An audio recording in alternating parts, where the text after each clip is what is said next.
दोस्तों एक बार फिर से स्वागत है आप सभी का आपके अपने favourite English learning channel English with Deepika Kumawat पर।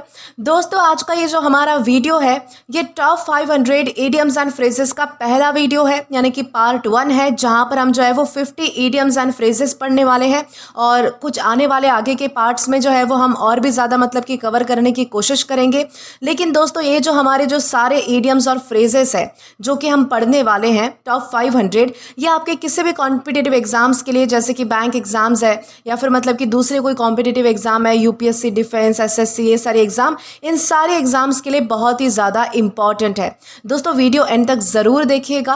वीडियो थोड़ी बड़ी हो सकती है लेकिन इसमें हर एक इडियम्स और फ्रेजेस जो है वो आपके एग्जाम रिलेवेंट है, यानी कि बार बार यही इडियम्स और फ्रेजेस जो है वो एग्जाम में आते हैं, उस तरीके से जो है वो यहाँ पर मतलब कि उन्हें ऐड किया गया है। तो बिल्कुल भी मिस नहीं करना, इस सेशन को आखिर तक बने रहना है। तो चलिए हमारे इडियम्स और फ्रेजेस को मतलब कि डिस्कस करना स्टार्ट करते हैं।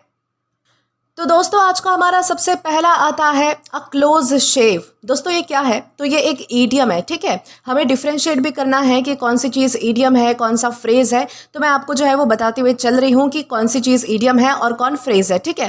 तो ये वाला जो है वो हमारा ईडियम है और इसका मतलब होता है a narrow escape from a dangerous, difficult और अनप्लेजेंट सिचुएशन, यानी कि बाल बाल बचना जिसे हम कैसे कहते हैं ना, यानी कि किसी बड़ी मुसीबत से, किसी बड़ी दुर्घटना से या फिर खतरे से बहुत ही कम अंतर से बच निकलना, उसे हम कहते हैं अ क्लोज शेव, ठीक है।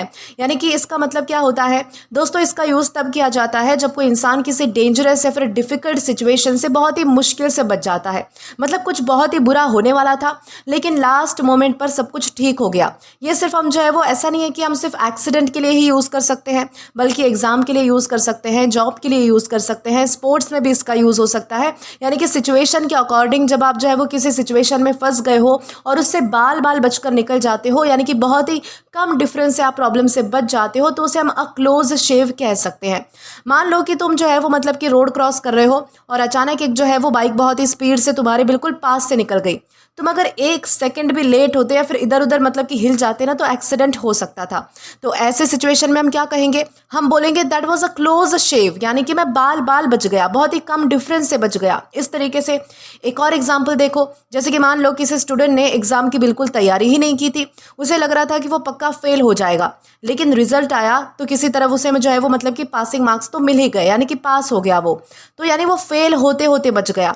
इस सिचुएशन को भी अ क्लोज शेव कहा जा सकता है क्योंकि वो बहुत ही मुश्किल से उस प्रॉब्लम से बाहर निकला है। आई होप आपको अच्छे से समझ आ चुका है कि अ क्लोज शेव यानी होता क्या है, ठीक है। अब यहाँ पर हमारे पास एक एग्जाम्पल है, I had a close shave when a car almost hit me while crossing the road. जैसे कि आप इमेज में देख सकते हैं, इस सेंटेंस का मतलब है कि रोड क्रॉस करते वक्त एक कार ने मुझे लगभग मतलब कि एक कार जो है वो मुझसे लगभग टकरा ही गई थी, लेकिन मैं आखिरी पल में बच गया, बाल बाल बच गया, बहुत ही कम डिफरेंस से बच गया। यानी कि मेरे साथ एक ऐसी डेंजरस सिचुएशन हुई जहां पर मैं बाल बाल बच गया, इस तरीके से बताया गया है। इसलिए यहाँ पर हमने जो है वो अ क्लोज शेव इस इडियम का यूज किया है। आई होप आपको जो है वो अच्छे से मतलब कि अंडरस्टूड है कि अ क्लोज शेव यानी होता क्या है। दोस्तों आप ये जो सारी चीज़ें हैं ये आसानी से याद नहीं होती है, ठीक है। आप क्या करिए कि जब भी आपको जो है वो कहीं पर ऐसा बोलना हो कि मैं बाल बाल बच गया किसी भी सिचुएशन में, तो आप जो है वो इन इडियम्स का यूज़ किया कीजिए, या फिर जो भी आप वोकैबुलरी पढ़ते हैं, जो भी चीज़ पढ़ते हैं, उनका यूज़ करिए। आपको जो है वो ऑटोमेटिकली ये सारी चीज़ें जो है वो दिमाग में फिट हो जाएगी, सारी चीज़ें याद रहने लगेगी। ये एक बहुत ही सिंपल ट्रिक है किसी भी चीज़ को याद रखने की, ठीक है। अब इसी के साथ हम आगे बढ़ेंगे। तो इसके बाद अगेन हमारा आता है अ कट अबव। दोस्तों ये भी हमारे पास एक ईडियम है और इसका मतलब होता है better than others, of a higher quality और स्टैंडर्ड, यानी कि सबसे बेहतर होना या फिर दूसरों से तो कम से कम एक स्तर ऊपर होना, किसी की क्वालिटी, टैलेंट या फिर परफॉर्मेंस का बाकी लोगों से बेहतर होना। इस कॉन्टेक्स्ट में हम जो है वो इसका यूज करते हैं। दोस्तों ये जो अ कट अबव है इसका यूज़ तब किया जाता है जब कोई इंसान, कोई चीज़ या फिर उसका जो काम है वो दूसरों से क्लियरली बेटर होता है। मतलब कि उसकी क्वालिटी, उसका टैलेंट, उसका परफॉर्मेंस या फिर जो स्टैंडर्ड है वो इतना अच्छा हो कि बाकी सबसे अलग है और एक लेवल ऊपर नज़र आए, तो उसे हम अ कट अबव कह सकते हैं। मान लो एक क्लास में सभी स्टूडेंट्स ने प्रोजेक्ट बनाया, लेकिन एक स्टूडेंट का प्रोजेक्ट इतना क्रिएटिव और वेल डिज़ाइन था कि टीचर ने सबसे ज़्यादा उसकी ही तारीफ की। तो यहाँ पर हम बोल सकते हैं his project was a cut above the rest, मतलब कि उसका जो प्रोजेक्ट है वो बाकी सभी प्रोजेक्ट से एक लेवल ऊपर था। वैसे एक और एग्जाम्पल लेते हैं कि मान लो कि तुम जो है वो 2 रेस्टोरेंट में जो है वो मतलब कि बारी-बारी से खाना खाते हो।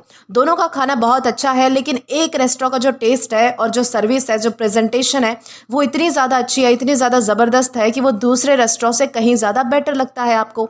तो ऐसे सिचुएशन में हम क्या कहेंगे, that restaurant is a cut above the others, यानी कि ये जो रेस्टोरेंट है वो क्वालिटी के मामले में बाकी सबसे बेटर है, यानी कि एक स्टेप ऊपर है, इस तरीके से हम कह सकते हैं। ये होता है अ कट अबव का मतलब, ठीक है, इस तरीके से आपको समझना है।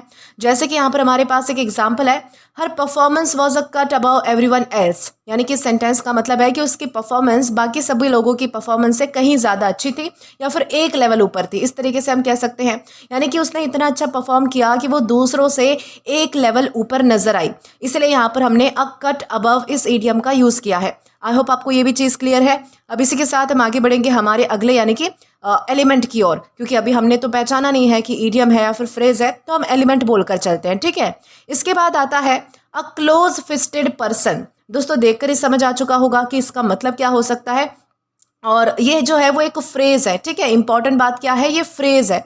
दोस्तों फ्रेज और ईडियम पहचानने में डिफरेंस क्या होता है। ईडियम बेसिकली आपको जो है वो कहावत जैसा लगेगा, ठीक है। ईडियम जो मतलब कि आप जो चीज़ देखते हो, एक जैसे कि मतलब कि हमने अभी पढ़ा था अ कट अबव, तो ये आपको जो है वो एग्जैक्ट मीनिंग नहीं देगा, ठीक है। इसका मीनिंग होता कुछ और है और लिखा कुछ और जाता है, ऐसा होता है ईडियम। और जो फ्रेज होता है ना, उसका मीनिंग वैसा का वैसा ही होता है जैसे कि हमें बताया जा रहा है, जैसे उसका मतलब कि जैसा वो लिखा जा रहा है। जैसे कि अ क्लोज फिस्टेड पर्सन, इससे हमें समझ आ रहा है कि एक पर्सन जिसकी फिस्ट यानी कि जिसकी जो मुट्ठी है वो कैसी है, बहुत ही टाइट है या फिर बंद है। अब बंद मुट्ठी वाला क्या हो सकता है कि भाई कंजूस हो सकता है। तो इस तरीके से हम फ्रेज समझ सकते हैं। फ्रेज का मीनिंग जो है वो मतलब कि लिटरली वही होता है जो दिया जाता है। ईडियम जो है जो दिया जाता है उससे कुछ अलग होता है। ये बहुत ही मतलब कि आसान मतलब कि तरीका है ईडियम्स और फ्रेज को डिफरेंशिएट करने का।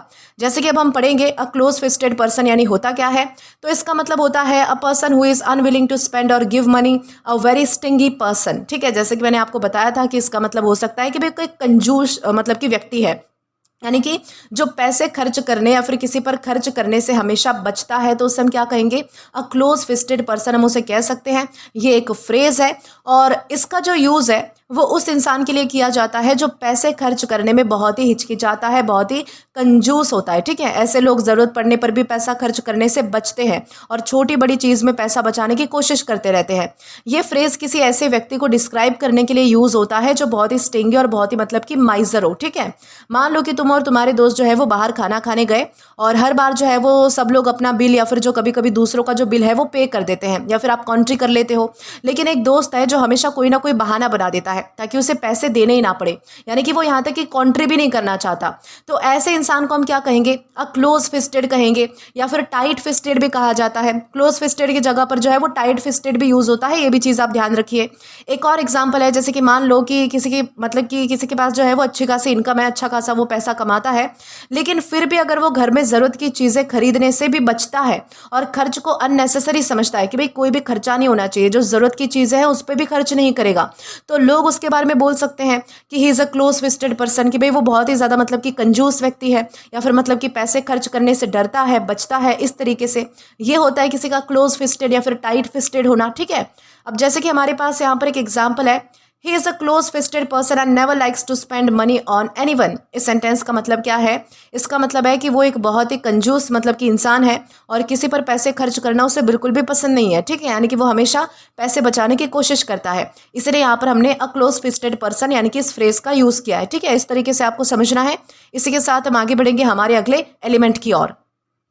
अब दोस्तों इसके बाद हमारा अगला आता है अ केक वॉक। दोस्तों ये एक ईडियम है, इसका मतलब क्या होता है, अ केक वॉक का मतलब होता है something that is very easy to do, यानी कि बहुत ही आसान काम, ऐसा काम जिसे बिना ज़्यादा मेहनत के आसानी से किया जा सके, तो उसे हम क्या कहेंगे, उसे हम जो है वो अ केक वॉक उसे हम कह सकते हैं। यानी कि इसका यूज़ तब किया जाता है जब कोई काम इतना आसान हो कि उसे करने में बिल्कुल भी मुश्किल ना हो, ठीक है। यानी कि मतलब जिस काम को लोग डिफ़िकल्ट समझ रहे हो लेकिन आप उसे बहुत ही ईजिली कंप्लीट कर लो। ये जो ईडियम है वो अक्सर एग्जाम के कॉन्टेक्स्ट में, इंटरव्यू के कॉन्टेक्स्ट में, गेम गेम के कॉन्टेक्स्ट में, कोई कॉम्पिटिशन है या फिर किसी भी ईजी टास्क के लिए हम जो है वो यूज़ कर सकते हैं। जैसे कि मान लीजिए कि तुम्हें एग्ज़ाम की बहुत ही अच्छी मतलब कि तुमने जो है वो तैयारी की है एग्ज़ाम की। जब एग्ज़ाम शुरू हुआ तो तुम्हें जो है वो सारे क्वेश्चंस आते थे और तुम्हें जो है वो मतलब कि बिना किसी टेंशन के पेपर कंप्लीट कर दिया। तो एग्ज़ाम के बाद तुम बोल सकते हो the exam was a cake walk, मतलब कि एग्ज़ाम जो है वो मेरे लिए बहुत ही आसान था, ठीक है, बहुत ही मतलब कि ईजी था, इस तरीके से। या फिर मान लीजिए कि किसी को पहली बार साइकिल चलाना बहुत ज़्यादा मुश्किल लगता है, लेकिन कुछ दिनों की प्रैक्टिस के बाद वो बिना मतलब कि किसी प्रॉब्लम के आराम से साइकिल चलाने लगता है। तो उसके लिए साइकिल चलाना कैसा हो गया, अ केक वॉक बन गया है, क्योंकि अब वो काम उसके लिए मुश्किल नहीं रहा, ईजी हो चुका है। इस तरीके से ये होता है किसी चीज़ का केक वॉक होना, ठीक है। जैसे कि यहाँ पर हमारे पास एक सेंटेंस आता है, the interview was a cake walk because I was well prepared. यानी कि सेंटेंस का मतलब क्या है कि इंटरव्यू जो है वो मेरे लिए बहुत ही आसान था, क्योंकि मैंने पहले से ही तैयारी कर रखी थी, यानी कि की हुई थी, इस तरीके से। इसलिए मुझे जो है वो मतलब कि किसी भी क्वेश्चन का जवाब देने में कोई भी हिचकिचाहट नहीं हुई, या फिर ऐसा नहीं हुआ कि मतलब कि मुझे जवाब नहीं आता, मुझे सारी चीज़ों के जवाब आते थे। तो इस तरीके से हमने समझा है कि अ केक वॉक यानी होता क्या है। अब दोस्तों इसी के साथ हम आगे बढ़े तो यहाँ पर हमारा अगला आता है call it a day. Call it a day ये भी एक ईडियम है और इसका मतलब होता है टू स्टॉप वर्किंग और and an activity because you have done enough और आर टायर्ड। इसका मतलब होता है कि आज के लिए काम खत्म करना या फिर काम यहीं पर बंद कर देना। यानी कि जब लगे कि अब आज के लिए बस इतना ही काफ़ी है, आज का काम हो चुका है, तब हम कह सकते हैं कॉल इट अ डे, ठीक है। यानी कि एक ईडियम है और इसका यूज़ तब किया जाता है जब कोई इंसान किसी काम को आज के लिए ख़त्म करने का फैसला करता है। इसका मतलब ये नहीं होता कि काम हमेशा के लिए बंद हो चुका है, बल्कि सिर्फ इतना कि आज के लिए बस, यानी कि बस बाकी जो काम है वो बाद में करेंगे या फिर कल से करेंगे, ठीक है, लेकिन आज का जो काम है वो ख़त्म हो चुका है। ये जो है वो हम ऑफिस के लिए यूज़ कर सकते हैं कि ऑफिस में कोई काम जो है वो ख़त्म हो गया। पढ़ाई के लिए हम यूज़ कर सकते हैं कि भाई आज की मेरी पढ़ाई हो गई, अब बाकी कल करूँगा। घर के काम के लिए हम यूज़ कर सकते हैं, किसी भी एक्टिविटी के लिए हम यूज़ कर सकते हैं जो कि आपको आज के दिन में मतलब कि ख़त्म करनी है, या फिर आपका आज का जो काम का जो कोटा है वो ख़त्म हो चुका है, इस तरीके से हम कह सकते हैं। जैसे कि मान लो कि तुम पूरे दिन जो है वो अपने एग्ज़ाम्स की तैयारी कर रहे थे। कई घंटे पढ़ने के बाद तुम थक गए और सोचने लगते हो कि तुम कि अब जो है वो मतलब कि पढ़ने से कोई फ़ायदा होगा नहीं, क्योंकि अब दिमाग में तो कुछ जा नहीं रहा है, बहुत ज़्यादा मैं थक चुका हूँ, एग्जॉस्ट हो चुका हूँ। तो तुम बोल सकते हो let's call it a day, यानी कि मतलब आज के लिए बस पढ़ाई यहीं पर ख़त्म करते हैं। इस तरीके से ये होता है कि कॉल इट अ डे का मतलब क्या है, let's call it a day, यानी कि बस आज के लिए बस इतना ही करते हैं। वैसे एक और एग्जाम्पल लेते हैं कि मान लो ऑफिस में तुम और तुम्हारी टीम जो है वो सुबह से एक प्रोजेक्ट पर काम कर रहे हैं, ठीक है, शाम हो चुकी है और लगभग सारा काम जो है वो कंप्लीट हो गया है। तब मैनेजर बोलता है let's call it a day and continue tomorrow, यानी कि आज के लिए जो है वो काम यहीं पर खत्म करते हैं, बाकी हम कल से कंटिन्यू करेंगे। ये होता है कॉल इट अ डे का मतलब। इस तरीके से आप जो है वो यूज़ करिएगा, डेली कॉन्वर्जेशन में यूज़ करिए, सारी चीज़ें आपको बहुत ही आसानी से, बहुत ही मतलब कि अच्छे से याद हो जाएगी। कहीं पर मतलब कि आपको एक्स्ट्रा पढ़ने की, याद करने की ज़रूरत ही नहीं पड़ेगी, ठीक है, इस तरीके से आप समझिएगा। अब दोस्तों यहाँ पर हम जो है वो एग्जाम्पल देख लेते हैं इस ईडियम का। तो यहाँ पर हमारे पास एक सेंटेंस है, we have finish most of the work so let's call it a day. यानी कि इस सेंटेंस का मतलब है कि हमने ज़्यादातर जो काम है, यानी कि आधे से ज़्यादा जो काम है वो हमने पूरा कर लिया है, इसीलिए अब आज के लिए जो है वो काम यहीं पर ख़त्म कर देते हैं। यानी कि बाकी अगर कुछ बचे भीगा तो हम जो है वो बाद में कर लेंगे, यानी कि कल कर लेंगे। इसलिए यहाँ पर call it a day idiom हमने यूज़ किया है। आई होप सारी चीज़ें क्लियर है। अब इसी के साथ हम आगे बढ़ेंगे। अब दोस्तों यहाँ पर हमारा जो अगला एलिमेंट आता है वो है by the skin of one's teeth. ये भी एक ईडियम है। इसका क्या मतलब होता है, टू सक्सीड और escape by a very small margin just barely, ठीक है, यानी कि बहुत ही मुश्किल से बचना या फिर बहुत ही कम अंतर से सफल होना। जैसे कि हमने अ क्लोज शेव पढ़ा था, ठीक है, बाल बाल बचना, वैसा ही सेम इसका मीनिंग है। यानी कि बाल बाल बचना या फिर किसी काम में मुश्किल से सफल होना, उसे हम क्या कहेंगे, by the skin of one's teeth हम उसे कह सकते हैं। यानी कि by the skin of one's teeth इसका यूज़ तब किया जाता है जब कोई इंसान किसी मुश्किल सिचुएशन से बहुत ही कम डिफरेंस से बच जाता है या फिर किसी काम में बहुत ही मुश्किल से सक्सेसफुल हो जाता है, उसे हम क्या कहेंगे, by the skin of one's teeth हम उसे कह सकते हैं। मतलब अगर थोड़ा सा भी डिफरेंस होता तो वो फेल हो जाता या फिर कोई बड़ी प्रॉब्लम में फंस सकता था, ऐसी सिचुएशन जो है वो आ सकती थी। ये ईडियम जो है वो हम एग्जाम में यूज़ कर सकते हैं, कॉम्पिटिशन में यूज़ कर सकते हैं, स्पोर्ट्स के लिए हम यूज़ कर सकते हैं, जॉब या फिर किसी भी चैलेंजिंग सिचुएशन के लिए भी इसका यूज़ किया जा सकता है। ध्यान रखना है कि कहाँ कहाँ इसका हम यूज़ कर सकते हैं, ठीक है।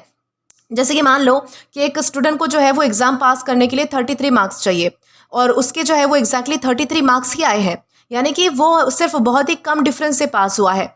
ऐसी सिचुएशन में हम बोल सकते हैं he pass the exam by the skin of his teeth. मतलब कि वो बहुत ही मुश्किल से पास हुआ। वैसे एक और एग्जाम्पल लेते हैं कि मान लो तुम ट्रेन पकड़ने के लिए स्टेशन भाग रहे थे, जैसे तुम प्लेटफॉर्म पर पहुंचे ट्रेन चलने ही वाली थी और तुम जो है वो किसी तरह उसमें चढ़ गए। ओके, तो अगर तुम कुछ सेकंड्स और ज़्यादा लेट हो जाते तो ट्रेन क्या होती, छूट जाती। तो इस सिचुएशन को भी जो है वो by the skin of one's teeth कह सकते हैं कि क्योंकि तुम भी जो है वो बहुत ही कम डिफरेंस से ट्रेन पकड़ पाए हो। तो इस तरीके से हम समझेंगे कि by the skin of one's teeth यानी होता क्या है। ठीक है, जैसे कि यहाँ पर हमारे पास एक एग्जाम्पल है, she won the race by the skin of her teeth. इस सेंटेंस का मतलब है कि उसने रेस जो है वो बहुत ही कम डिफरेंस से जीती, यानी कि जीत और हार के बीच बहुत ही क्लोज गैप था, बहुत ही छोटा सा गैप था, यानी कि लेकिन वो किसी तरह जो है वो मतलब कि आखिरकार विनर बन ही गई। तो इसलिए यहाँ पर हमने जो है वो by the skin of her teeth इस इडियम का यूज किया है। आई होप आपको जो है वो ये भी इडियम अच्छे से क्लियर हो चुका है। अब इसी के साथ हम जो है वो मतलब कि आगे बढ़ेंगे। अब दोस्तों इसके बाद हमारा अगला आता है कास्टिंग पर्ल्स बिफोर स्वाइन। दोस्तों इसका क्या मतलब होता है, ये एक ईडियम है और इसका मतलब होता है to offer something valuable to someone who does not understand और अप्रिशिएट इट्स वर्थ। यानी कि बंदर क्या जाने अदरक का स्वाद, या फिर किसी ऐसे व्यक्ति को कीमती चीज़ देना जो उसकी कद्र ही ना करे, उसे हम क्या कहेंगे कास्टिंग पर्ल्स बिफोर स्वाइन हम उसे कहेंगे। जैसे कि आप इमेज में देख सकते हो कि एक सुअर है, स्वाइन है और उसके सामने जो है वो मोती बिछाए जा रहे हैं, तो उसको उस चीज़ की क्या कीमत पता है, नहीं पता। ओके, उसे नहीं पता कि मोती कितने कीमती होते हैं, उसका क्या करना है। तो यही होता है कि जब आप कोई ऐसी चीज़ जो बहुत ही कीमती है और किसी ऐसे इंसान के सामने बिछा देते हो, किसी को दे देते हो, तो अगर वो उसकी कीमत ही नहीं जान रहा है तो वो उसका यूज़ ही नहीं कर पाएगा। ये होता है कास्टिंग पर्ल्स बिफोर स्वाइन कहना। ठीक है, यानी कि एक ईडियम है और इसका यूज़ जो है वो तब किया जाता है जब आप किसी ऐसे इंसान को कोई बहुत ही अच्छी, बड़ी या फिर वैल्यूएबल या फिर इंपॉर्टेंट चीज़ देते हैं, लेकिन उससे उसकी जो है वो कोई कद्र ही नहीं होती, यानी कि सामने वाला उस चीज़ की वैल्यू या फिर इंपॉर्टेंस को नहीं समझता। ये चीज़ सिर्फ पैसे या फिर गिफ्ट के लिए यूज़ नहीं होती है कि आपने किसी को पैसा दे दिया या फिर गिफ्ट दे दिया या फिर उसको कदर नहीं है, ऐसा नहीं, बल्कि नॉलेज के लिए भी हम यूज़ कर सकते हैं कि भाई आप जो है वो किसी पर नॉलेज डाल रहे हो किसी को मतलब कि बहुत सारी चीज़ें समझा रहे हो, लेकिन वो एक्सेप्ट करने की मतलब कि कैपेबिलिटी में ही नहीं है। या फिर एडवाइस के लिए हम यूज़ कर सकते हैं, टैलेंट के लिए हम यूज़ कर सकते हैं, अपॉर्चुनिटीज़ के लिए भी इस मतलब कि ईडियम का हम यूज़ कर सकते हैं। जैसे कि मान लीजिए कि एक टीचर है जो कि बहुत ही मेहनत से स्टूडेंट्स को पढ़ाते हैं, ठीक है, और उन्हें जो है वो इंपॉर्टेंट ट्रिक्स और कंसेप्ट जो है वो बहुत ही ईजी और अच्छे तरीके से समझाते हैं, लेकिन कुछ स्टूडेंट्स ध्यान ही नहीं देते, ना पढ़ते हैं और ना ही नॉलेज की उस वैल्यू को समझते हैं। तो ऐसे सिचुएशन में टीचर क्या बोलेंगे, it's like casting pearls before swine, मतलब कि इतनी वैल्यूएबल नॉलेज देने का कोई फ़ायदा ही नहीं है क्योंकि सामने वाले को उसकी कोई कद्र ही नहीं है, इस तरीके से हम कहेंगे। वैसे एक और एग्जांपल ले लेते हैं कि मान लो कि तुमने जो है वो अपने दोस्त को एक बहुत ही अच्छी एडवाइस दी ताकि वो अपनी प्रॉब्लम को सॉल्व कर सके, लेकिन उसने तुम्हारी बात को सीरियसली लिया ही नहीं और वही गलती जो है वो मतलब कि जो वो पहले कर रहा था वही गलती उसने दोबारा कर दी, तो तब भी तुम कह सकते हो it was like casting pearls before swine. यानी कि ये तो ऐसा हो गया कि भाई मैं कितना भी अगर मतलब कि एक सुअर के आगे मोतियों बिछा दूं तो उसका तो कोई फ़ायदा ही नहीं है क्योंकि उसको तो उसकी कीमत पता ही नहीं है, क्योंकि तुम्हारी वैल्यूएबल एडवाइस जो है वो उसने बिल्कुल भी नहीं समझी या फिर बिल्कुल भी उसे पता नहीं है कि इसका कैसे यूज़ करना है या फिर इसका इंपॉर्टेंस क्या है। तो ये होता है कास्टिंग पर्ल्स बिफोर स्वाइन। ठीक है, आई होप आपको समझा। अब हमारे एग्जाम्पल को हम डिस्कस कर लेते हैं। यहाँ पर हमारे पास एक सेंटेंस है, giving expensive books to someone who never reads is like casting pearls before swine. यानी कि सेंटेंस का मतलब है क्या है कि जो इंसान कभी बुक्स पढ़ता ही नहीं है उसे महंगी और वैल्यूएबल बुक्स देना बेकार है क्योंकि वो उनके इंपॉर्टेंस को समझेगा ही नहीं। यानी कि किसी कीमती चीज़ को ऐसे इंसान को देना जो उसकी कद्र ही ना करे, इसी सिचुएशन के लिए हमने जो है वो कास्टिंग पर्ल्स बिफोर स्वाइन इस इडियम का यूज़ किया है। ठीक है, आई होप आपको जो है वो मतलब कि अच्छे से क्लियर हो चुका है कि इस इडियम का मतलब होता क्या है। अब दोस्तों इसके बाद हमारा अगला एलिमेंट आता है catch time by the forelock.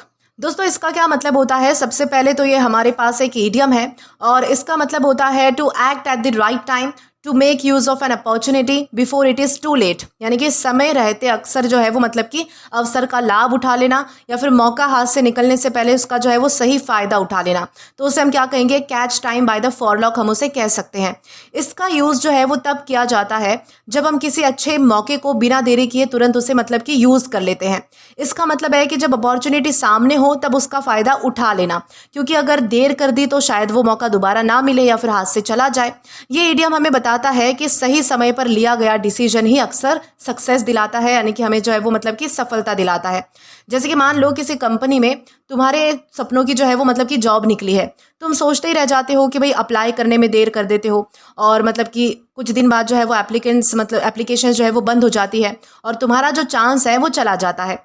लेकिन अगर तुम टाइम पर अप्लाई कर देते तो कहा जा सकता था you caught time by the forelock, यानी कि तुमने जो है वो सही समय पर उस अपॉर्चुनिटी का यानी कि फ़ायदा उठा लिया, इस्तेमाल कर लिया इस तरीके से। एक और एग्जाम्पल देखते हैं कि मान लो एक शॉप पर सिर्फ 2 दिन के लिए बहुत ही बड़ा डिस्काउंट चल रहा है।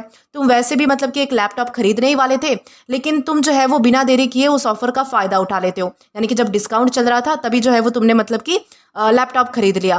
तो यहाँ पर भी हम कह सकते हैं कि भाई तुमने जो है वो cot time by the forelock किया है, यानी कि तुमने जो है वो मौका हाथ से निकलने से पहले उसका सही यूज़ कर लिया। इस तरीके से हम समझ सकते हैं।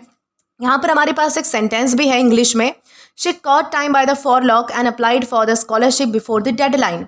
इस सेंटेंस का मतलब है कि उसने जो है वो स्कॉलरशिप के लिए डेडलाइन खत्म होने से पहले ही अप्लाई कर दिया, यानी कि उसने सही समय पर एक्शन लिया और अपॉर्चुनिटी को हाथ से निकलने नहीं दिया, उसे हासिल कर लिया। तो यहाँ पर इसीलिए हमने जो है वो यहाँ पर catch time by the forelock इस इडियम का यूज़ किया है। आई होप आपको जो है वो अच्छे से समझ आ चुका है कि इस इडियम का मतलब होता क्या है। अब दोस्तों इसके बाद हमारा अगला आता है कैरी वेट। दोस्तों ये भी एक ईडियम है और इसका मतलब होता है टू हैव इन्फ्लुएंस, इम्पोर्टेंस और टू बी टेकन सीरियसली, यानी कि महत्व रखना, प्रभाव होना, या फिर जिसकी बात को जो है वो लोग मतलब कि बहुत ही सीरियसली लेते हैं, तो उसे हम जो है वो कैरी वेट कहते हैं। जैसे कि हम कहते हैं ना कि भाई उसकी बात का जो है वो मतलब कि बहुत ज़्यादा दबदबा है, उसकी बात में वजन है, इस तरीके से जब हम बोलते हैं तो हम कैरी वेट का यूज़ कर सकते हैं। कैरी वेट क्या है? तो एक ईडियम है और इसका यूज़ जो है वो तब किया जाता है जब किसी इंसान की बात, उसका ओपिनियन या फिर उसका जो सजेशन है उसकी बहुत ही इंपॉर्टेंस होती है और लोग उसकी बात को सीरियसली लेते भी है, यानी कि उसकी बात का असर पड़ता है और उसकी जो राय है उसकी वैल्यू होती है, तब जो है वो हम कैरी वेट का यूज़ कर सकते हैं। ये ईडियम अक्सर एक्सपीरियंस लोगों या फिर जो एक्सपर्ट्स होते हैं, जो लीडर्स होते हैं, या फिर किसी रिस्पेक्टेड पर्सन के लिए हम जो है वो यूज़ कर सकते हैं। मान लो किसी कंपनी में एक सीनियर एम्प्लॉय को कई सालों का एक्सपीरियंस है, जब भी कोई इंपॉर्टेंट डिसीजन लेना होता है मैनेजर उसकी एडवाइस तो ज़रूर लेता है और उसकी बात को सब लोग मानते भी हैं। तो ऐसी सिचुएशन में हम बोल सकते हैं his opinion carries a lot of weight, यानी कि मतलब कि उसकी बात जो है वो बहुत ही वैल्यूएबल है और लोग उसे जो है वो सीरियसली लेते हैं, यानी कि उसकी बात में वजन है, उसकी बात इंपॉर्टेंस रखती है, इस तरीके से हम कह सकते हैं। वैसे ही मान लीजिए कि घर में कोई बड़ा डिसीजन लेता है, जैसे कि घर में मतलब कि हमारे पापा है, मम्मी है, पेरेंट्स है हमारे, तो वो क्या करते हैं, डिसीजन लेते हैं। जैसे नया घर खरीदना है, कोई बिजनेस शुरू करना है, यानी कि ये जो सब लोग हैं, दादाजी है, उनकी राय का इंतज़ार करते हैं क्योंकि उनका एक्सपीरियंस ज़्यादा है उनसे, उनकी बात सबके लिए इंपॉर्टेंट होती है। हम किससे पूछेंगे? हम हमारे पेरेंट्स से पूछेंगे। अब हमारे पेरेंट्स से भी कोई बड़ा होगा, जैसे कि उनके मम्मी पापा है, तो वो उनसे पूछेंगे क्योंकि भाई उन्होंने जो है वो ज़्यादा मतलब कि लाइफ देखी है, उनको ज़्यादा पता होता है। तो यहाँ पे भी हम कह सकते हैं कि देयर ओपिनियन कैरीज वेट, यानी कि उनके ओपिनियन को जो है वो ज़्यादा सीरियसली लिया जाएगा, उनके ओपिनियन में जो है वो ज़्यादा मतलब कि इंपॉर्टेंस है, ज़्यादा वैल्यूएबल है उनका ओपिनियन। इस तरीके से होता है कि भाई कैरी वेट, यानी मतलब कि इसका मतलब आपको समझना है कि जब किसी व्यक्ति का ओपिनियन बहुत ज़्यादा इंपॉर्टेंट होता है, उसका दबदबा होता है, उसका इन्फ्लुएंस होता है, प्रभाव होता है किसी पर, बहुत ज़्यादा वो इंपॉर्टेंस होल्ड करता है, तब हम कैरी वेट का यूज़ कर सकते हैं। जैसे कि यहाँ पर हमारे पास एक सेंटेंस आता है, her opinion carries a lot of weight in the company. इस सेंटेंस का मतलब है कि कंपनी में उसकी राय बहुत ही इंपॉर्टेंट है और जब भी वो कोई मतलब कि सुझाव देती है, कोई सजेशन या फिर एडवाइस देती है, तो लोग उसे सीरियसली लेते हैं, ठीक है, बहुत ही ध्यान से सुनते हैं, यानी कि उसकी बात का असर पड़ता है। इसलिए यहाँ पर हमने जो है वो कैरी वेट इस इडियम का यूज़ किया है, ठीक है। आई होप ये चीज़ क्लियर है। अब इसी के साथ आगे बढ़े तो यहाँ पर हमारा अगला आता है डेविल्स एडवोकेट। ये भी एक ईडियम है और इसका मतलब होता है a person who argues against an idea और opinion just to test it और एनकरेज डिस्कशन। ओके, यानी कि जानबूझकर विरोध करने वाला व्यक्ति, यानी कि ऐसा व्यक्ति जो किसी बात का विरोध सिर्फ इसलिए करे ताकि उस पर जो है वो अच्छी तरीके से चर्चा हो सके या फिर उसकी जो सच्चाई है वो परखी जा सके, उसे हम डेविल्स एडवोकेट कहते हैं, ठीक है। डेविल्स एडवोकेट क्या है? तो एक ईडियम है और इसका यूज़ जो है वो उस इंसान के लिए किया जाता है जो किसी आइडिया या फिर ओपिनियन का जानबूझकर विरोध करता है, चाहे वो खुद उस बात से एग्री ही क्यों ना करता हो। वो ऐसा इसलिए करता है ताकि लोग उस टॉपिक के हर एंगल के बारे में सोचे, सही डिसीजन ले सके, यानी कि वो अपना नुकसान नहीं होने देना चाहता इस तरीके से। यानी कि उसका मकसद जो है वो झगड़ा करना नहीं होता है, बल्कि डिस्कशन को और ज़्यादा स्ट्रॉन्ग बनाना होता है, हर पहलू को चेक करना होता है कि ऐसा होगा तो क्या होगा, इस तरीके से कोई काम करेगा तो क्या हो सकता है। इसलिए वो जो है वो मतलब कि एक तरीके से आर्ग्यूमेंट छेड़ता है। जैसे कि मान लो कि ऑफिस में जो है वो सब लोग किसी नए बिजनेस आइडिया को तुरंत अप्रूव करना चाहते हैं, लेकिन एक एम्प्लॉय है जो कि उस आइडिया की कमियां बताने लगता है, डिफ़िकल्ट क्वेश्चंस पूछता है। ज़रूरी नहीं है कि वो उस आइडिया के खिलाफ है, वो उसका साथ नहीं देना चाहता, बल्कि वो सिर्फ ये देखना चाहता है कि प्लान सच में कितना ज़्यादा स्ट्रांग है या फिर अलग अलग तरीके से काम करने पर इसका इम्पैक्ट क्या पड़ेगा। ठीक है, ऐसे सिचुएशन में हम बोल सकते हैं कि he is playing the devil's advocate, यानी कि वो जो है वो मतलब कि एक डेविल्स एडवोकेट का रोल प्ले कर रहा है, इस तरीके से हम कह सकते हैं। वैसे एक और एग्जाम्पल लेते हैं कि मान लो कि दोस्तों का जो ग्रुप है वो ट्रिप पर जाने का प्लान बना रहा है। सब लोग एक ही जगह के लिए जो है वो एक्साइटेड है, लेकिन एक दोस्त बोलता है कि अगर वहाँ मौसम ख़राब हो गया तो, या फिर होटल अच्छा ना हुआ तो। वो सिर्फ प्लान की कमियों पर डिस्कशन करवाना चाहता है। ठीक है, यानी कि वो क्या करना चाहता है कि हर पहलू को चेक करो कि ये चीज़ नहीं हुई तो हमारे पास क्या ऑप्शन है, कुछ ना कुछ तो ऑप्शन होना चाहिए, बैकअप होना चाहिए हमारे पास। ठीक है, इस तरीके से, ताकि बाद में कोई प्रॉब्लम ही ना आए। यानी कि यहीं से सब कुछ सोच कर चलो, ऐसा नहीं हो कि टाइम पर आप पहुँच गए और बाद में आप जो है वो सारी चीज़ मतलब कि डिसाइड कर रहे हो कि अब तो मौसम ख़राब हो गया, रुकना कहाँ पर है, होटल अच्छा नहीं है, जाना कहाँ पर है, इस तरीके से। तो यहाँ पर भी वो जो है वो डेविल्स एडवोकेट का रोल निभा रहा है, इस तरीके से हम कह सकते हैं। जैसे कि यहाँ पर तो हमने जो है वो मीनिंग समझ लिया है। अब एग्जाम्पल सेंटेंस देखते हैं। तो यहाँ पर हमारे पास एक सेंटेंस आता है, I will play devil's advocate and ask a few difficult questions before we decide. इस सेंटेंस का मतलब क्या है कि मैं जानबूझकर कुछ मुश्किल सवाल पूछूंगा ताकि हम डिसीजन लेने से पहले हर एंगल से उस बात को अच्छी तरीके से मतलब कि समझ सके। यानी कि यहाँ पर इंसान सिर्फ डिस्कशन को बेटर बनाने के लिए अपोजिट साइड से बात कर रहा है। ठीक है, इसलिए यहाँ पर जो है वो हमने डेविल्स एडवोकेट इस ईडियम का यूज़ किया है। आई होप आपको अच्छे से क्लियर हो चुका है कि डेविल्स एडवोकेट यानी होता क्या है। अब इसी के साथ हम आगे बढ़ेंगे हमारे अगले एलिमेंट की ओर। अब दोस्तों इसके बाद हमारा अगला आता है डक्स एंड ड्रेक्स। दोस्तों इसका क्या मतलब होता है, ये हमारे पास एक ईडियम है और डक्स एंड ड्रेक्स का मतलब होता है टू वेस्ट मनी और valuable things carelessly and foolishly. यानी कि पैसे या फिर जो कीमती चीज़ें हैं उनको फिजूल खर्च करना उनका, या फिर उनका जो है वो मतलब कि फिजूल में उन्हें बर्बाद करना, बिना सोचे समझे खर्च करना या फिर उड़ा देना जिसे हम कहते हैं, तो उसे डक्स एंड ड्रेक्स कहा जा सकता है। यानी कि डक्स एंड ड्रेक्स एक ईडियम है और इसका यूज़ जो है वो तब किया जाता है जब कोई इंसान अपने जो पैसे हैं, अपना जो टाइम है या फिर अपनी जो कोई कीमती चीज़ है उसको बिना सोचे समझे बर्बाद कर देता है। पैसा भी हो सकता है, टाइम भी हो सकता है, रिसोर्सेज भी हो सकते हैं, कुछ भी हो सकता है। ठीक है, यानी कि उसके पास जो चीज़ वैल्यूएबल है, जो चीज़ बहुत ही कीमती है, उसकी वो बिल्कुल भी कद्र नहीं करता और उसे फालतू में खर्च कर देता है या फिर वेस्ट कर देता है। उसे डक्स एंड ड्रेक्स कहा जा सकता है। ये जो ईडियम है वो ज़्यादातर पैसे का जो बेकार खर्च होता है ना, उसके लिए हम ज़्यादा यूज़ करते हैं। बाकी हम टाइम और रिसोर्सेज के लिए भी हम यूज़ कर सकते हैं, लेकिन जब आप पैसों को बहुत ज़्यादा उड़ाते हो, बर्बाद करते हो, तो उसके लिए हम जो है वो डक्स एंड ड्रेक्स का यूज़ कर सकते हैं। मान लीजिए कि किसी को सैलरी मिलते ही वो बिना ज़रूरत की महंगी महंगी जो चीज़ें हैं, यानी कि जो शॉपिंग है वो करने लगता है, पार्टीज़ करता है, अननेसेसरी चीज़ों पर सारे पैसे उड़ा देता है। यानी कि महीने के बीच में उसके पास जो है वो सारे पैसे खत्म हो जाते हैं और अब उसे जो है वो मतलब कि उसके दिमाग पर टेंशन आ चुका है कि आगे का खर्चा कैसे चलाऊं। अब पहले तो सोचा नहीं, खर्च कर दिए, सारे पैसे उड़ा दिए, जिन चीज़ों की ज़रूरत नहीं थी वो भी चीज़ें ले आया। तो ऐसी सिचुएशन में हम बोल सकते हैं कि he is making ducks and drakes of his money. मतलब कि वो अपने पैसे को समझदारी से यूज़ करने के बजाय बर्बाद कर रहा है। वैसे ही मान लीजिए कि किसी स्टूडेंट के पेरेंट्स उसकी पढ़ाई के लिए अच्छा लैपटॉप खरीदते हैं, लेकिन वो उसका यूज़ अपनी पढ़ाई के बजाय सिर्फ गेम्स खेलने के लिए, फालतू चीज़ों के लिए जो है वो यूज़ करता है। यानी कि उसने एक वैल्यूएबल अपॉर्चुनिटी और रिसोर्सेज की कद्र नहीं की। तो ऐसे सिचुएशन को भी डक्स एंड ड्रेक्स से रिलेट किया जा सकता है, क्योंकि वो किसी कीमती चीज़ का सही से यूज़ नहीं कर रहा है। तो ये भी, इसे भी हम जो है वो डक्स एंड ड्रेक्स कह सकते हैं। जैसे कि यहाँ पर हमारे पास एक एग्जाम्पल आता है, he made ducks and drakes of his inheritance by spending it on unnecessary luxuries. इस सेंटेंस का मतलब क्या है कि उसे जो प्रॉपर्टी या फिर पैसा जो है वो विरासत में मिला था, यानी कि अपने मतलब कि पेरेंट्स से मिला था, उसने उसे समझदारी से यूज़ करने के बजाय बिना ज़रूरत की महंगी चीज़ों पर उड़ा दिया। यानी कि उसने जो है वो अपनी कीमती दौलत को बेकार में ही बर्बाद कर दिया। इसलिए यहाँ पर हमने जो है वो डक्स एंड ड्रेक्स इस ईडियम का यूज़ किया है। आई होप आपको ये चीज़ समझ आ चुकी है। अब इसी के साथ हम आगे बढ़ेंगे हमारे अगले एलिमेंट की ओर। अब दोस्तों इसके बाद हमारा अगला आता है ड्रॉपिंग लाइक फ्लाइज।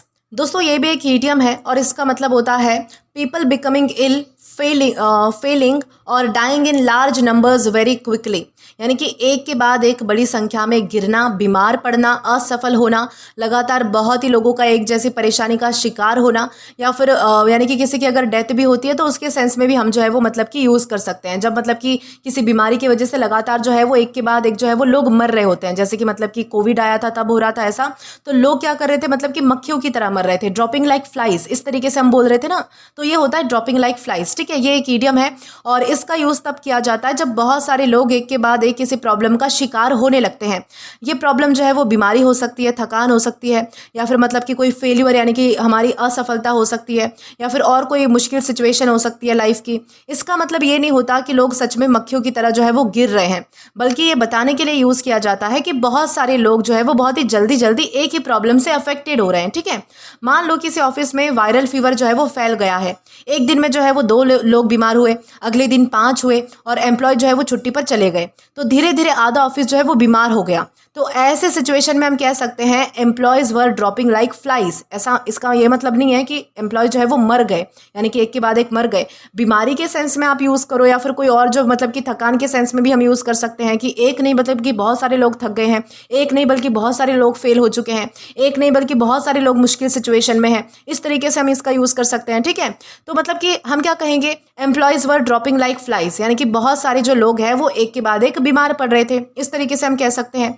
वैसे मान लीजिए कि एक बहुत ही डिफिकल्ट कंपटीशन चल रहा है और हर राउंड में बहुत सारे पार्टिसिपेंट्स एलिमिनेट होते जा रहे हैं, थोड़ी देर में ही जो है वो कुछ लोग ही बचते हैं, तो तब भी हम कह सकते हैं कंटेस्टेंट वर ड्रॉपिंग लाइक फ्लाइज, मतलब कि बहुत सारे जो पार्टिसिपेंट्स हैं वो लगातार कंपटीशन से बाहर होते जा रहे थे। इस तरीके से आपको यूज़ करना है ड्रॉपिंग लाइक फ्लाइज का। ठीक है, जैसे कि यहाँ पर हमारे पास एक सेंटेंस यानी कि एक इंग्लिश में सेंटेंस आता है, एग्जाम्पल है कि during the flu season people were dropping like flies. इस सेंटेंस का मतलब है कि फ्लू के सीज़न में बहुत सारे जो लोग हैं वो एक के बाद एक बीमार पड़ रहे थे, यानी कि बीमारी बहुत ही मतलब कि तेज़ी से फैल रही थी और काफ़ी लोग उसका शिकार हो रहे थे, इसलिए यहाँ पर हमने जो है वो ड्रॉपिंग लाइक फ्लाइज इस इडियम का यूज़ किया है। आई होप आपको अच्छे से समझ आ चुका है। अब दोस्तों इसके बाद हमारा अगला आता है ईट हम्बल पाई। दोस्तों ईट हम्बल पाई ये एक इडियम है और इसका मतलब होता है to admit that you are wrong and apologise और एक्सेप्ट एम्बैरसमेंट, यानी कि अपनी गलती मान लेना और शर्मिंदगी के साथ माफ़ी मांगना, यानी कि अपना घमंड छोड़कर अपनी गलती को स्वीकार करना, उसे हम ईट हम्बल पाई कहते हैं।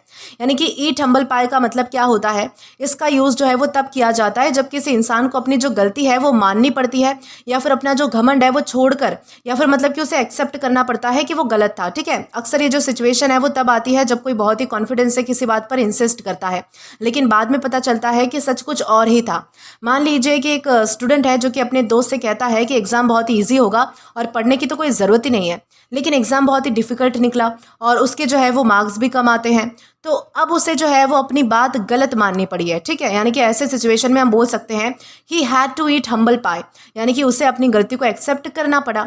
वैसे अगर मान लीजिए कि ऑफिस में एक एम्प्लॉय अपने कलीग के आइडिया का मजाक उड़ा देता है और कहता है कि ये कभी सक्सेसफुल ही नहीं होगा, लेकिन कुछ महीनों बाद वही आइडिया जो है वो कंपनी के लिए बहुत ही प्रॉफिटेबल साबित हो जाता है, तो अब उस एम्प्लॉय को सबके सामने मानना पड़ता है कि वो गलत था और वो जो एम्प्लॉय है वो सही था।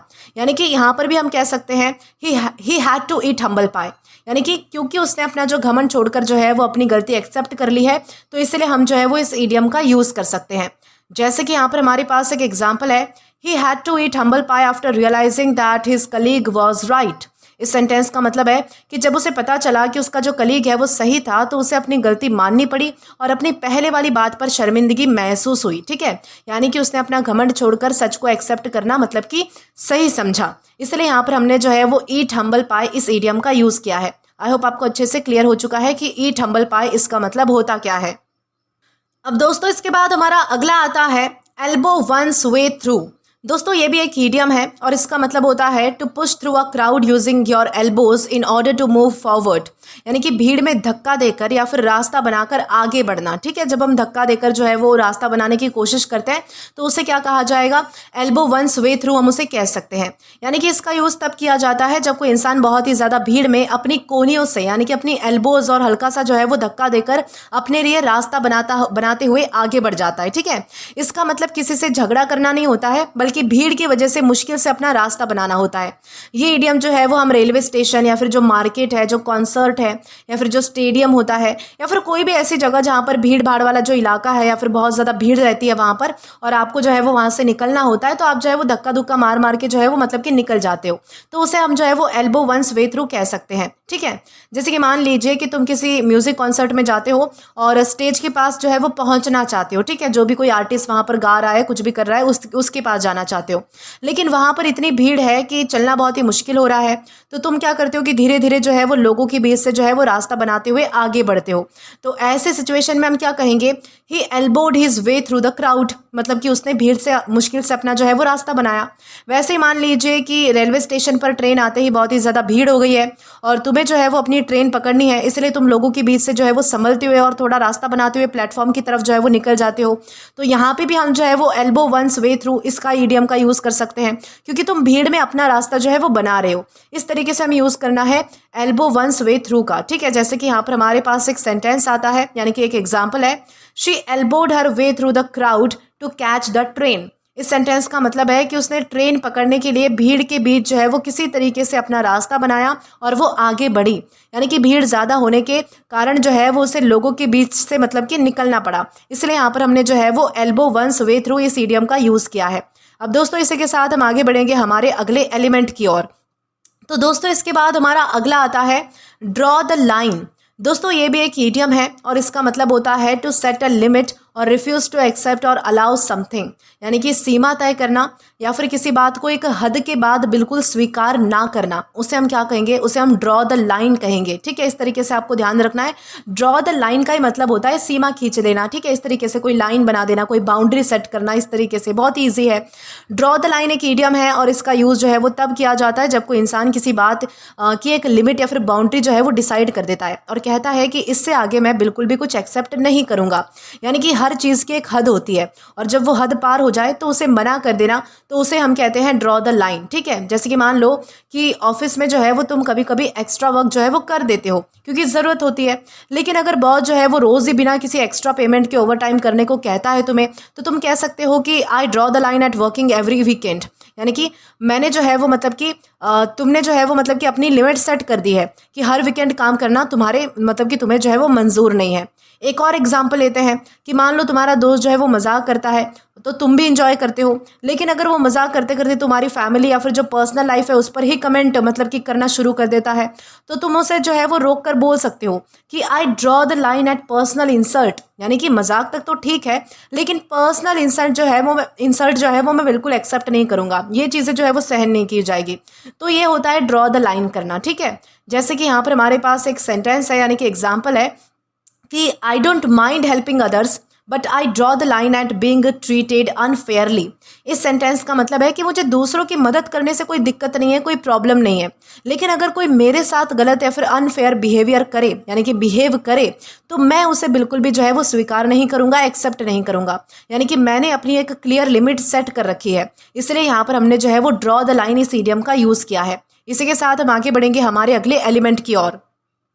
अब दोस्तों इसके बाद हमारा आता है डाई इन हार्नेस। दोस्तों ये भी एक इडियम है और इसका मतलब होता है to continue working until the end of one's life और die while still active in one's job, यानी कि काम करते करते ही मृत्यु होना या फिर जीवन के आखिरी समय तक काम करते रहना, कि जब तक आपकी जो है वो मृत्यु नहीं हो जाती या फिर जब तक आपकी जो है वो मतलब कि ऐसी कंडीशन नहीं आ जाती कि आप जो है वो मतलब कि खड़े भी नहीं हो पा रहे हो या फिर आपकी लाइफ की लास्ट स्टेज चल रही है, तब तक अगर आप जो है वो मतलब कि काम करते रहते हो तो उसे हम जो है वो डाई इन हार्नेस कहते हैं। वैसे तो डाई इन हार्नेस का मतलब ये होता है कि काम करते करते मर जाना या फिर मतलब कि इस समय तक एक्टिव रहना कि आपका जो है वो आखिरी समय आ चुका है। ठीक है, जैसे कि इसका यूज़ तब किया जाता है जब कोई इंसान रिटायरमेंट लेने के बजाय अपनी ज़िंदगी के आखिरी समय तक काम करता रहता है और अपनी जॉब या फिर ड्यूटी के दौरान जो है वो उसकी डेथ हो जाती है।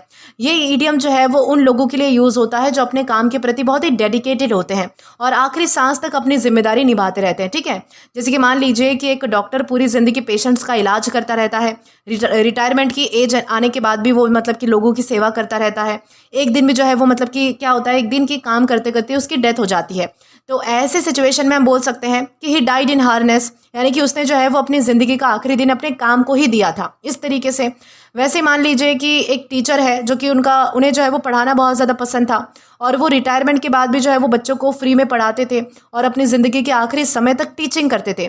तो ऐसे इंसान के बारे में भी हम कह सकते हैं कि ही डाइड इन हार्नेस, क्योंकि उन्होंने जो है वो आखिरी वक्त तक जो है वो अपना काम नहीं छोड़ा। इस तरीके से भी हम यूज़ कर सकते हैं। ओके, जैसे कि यहाँ पर हमारे पास एक एग्जाम्पल यानी कि एक सेंटेंस आता है, the old professor died in harness after teaching for more than 50 years. इस सेंटेंस का मतलब है कि उस बुजुर्ग प्रोफेसर ने 50 साल से भी ज़्यादा समय तक पढ़ाया और अपनी ज़िंदगी के आखिरी वक्त तक टीचिंग की। ओके, यानी कि उन्होंने जो है वो काम करना कभी भी नहीं छोड़ा, इसलिए यहाँ पर हमने जो है वो डाई इन हार्नेस इस ईडियम का यूज़ किया है। आई होप आपको अच्छे से समझ आ चुका है। अब दोस्तों इसके बाद हमारा जो अगला आता है वो है फील ब्लू। दोस्तों फील ब्लू ये एक ईडियम है और इसका मतलब होता है टू फील सैड, अनहैप्पी और डिप्रेस्ड, यानी कि उदास महसूस करना या फिर मन का दुखी होना, उसे हम क्या कहेंगे, फील ब्लू हम उसे कह सकते हैं। यानी कि फील ब्लू इसका यूज़ तब किया जाता है जब कोई इंसान उदास होता है, दुखी होता है या फिर थोड़ा लो फील करता है। ज़रूरी नहीं है कि कोई बहुत ही बड़ी प्रॉब्लम में हो, कभी कभी बिना किसी खास वजह के भी इंसान का जो है वो मूड ऑफ हो सकता है।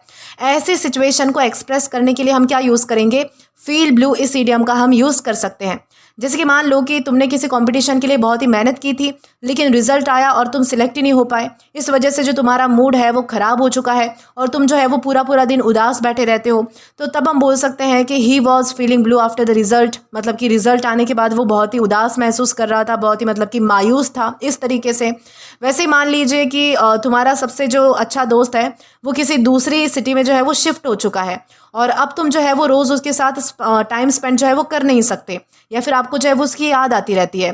तो ऐसे टाइम भी हम जो है वो फील ब्लू यानी कि यूज़ कर सकते हैं, क्योंकि तुम उसकी कमी की मतलब की कमी की वजह से दुखी हो या फिर उसकी कमी महसूस कर रहे हो, इस तरीके से। यानी कि आप किसी भी चीज़ से जब दुखी फील करते हो या फिर दुखी हो जाते हो तो उसे हम जो है वो फील ब्लू करना कह सकते हैं।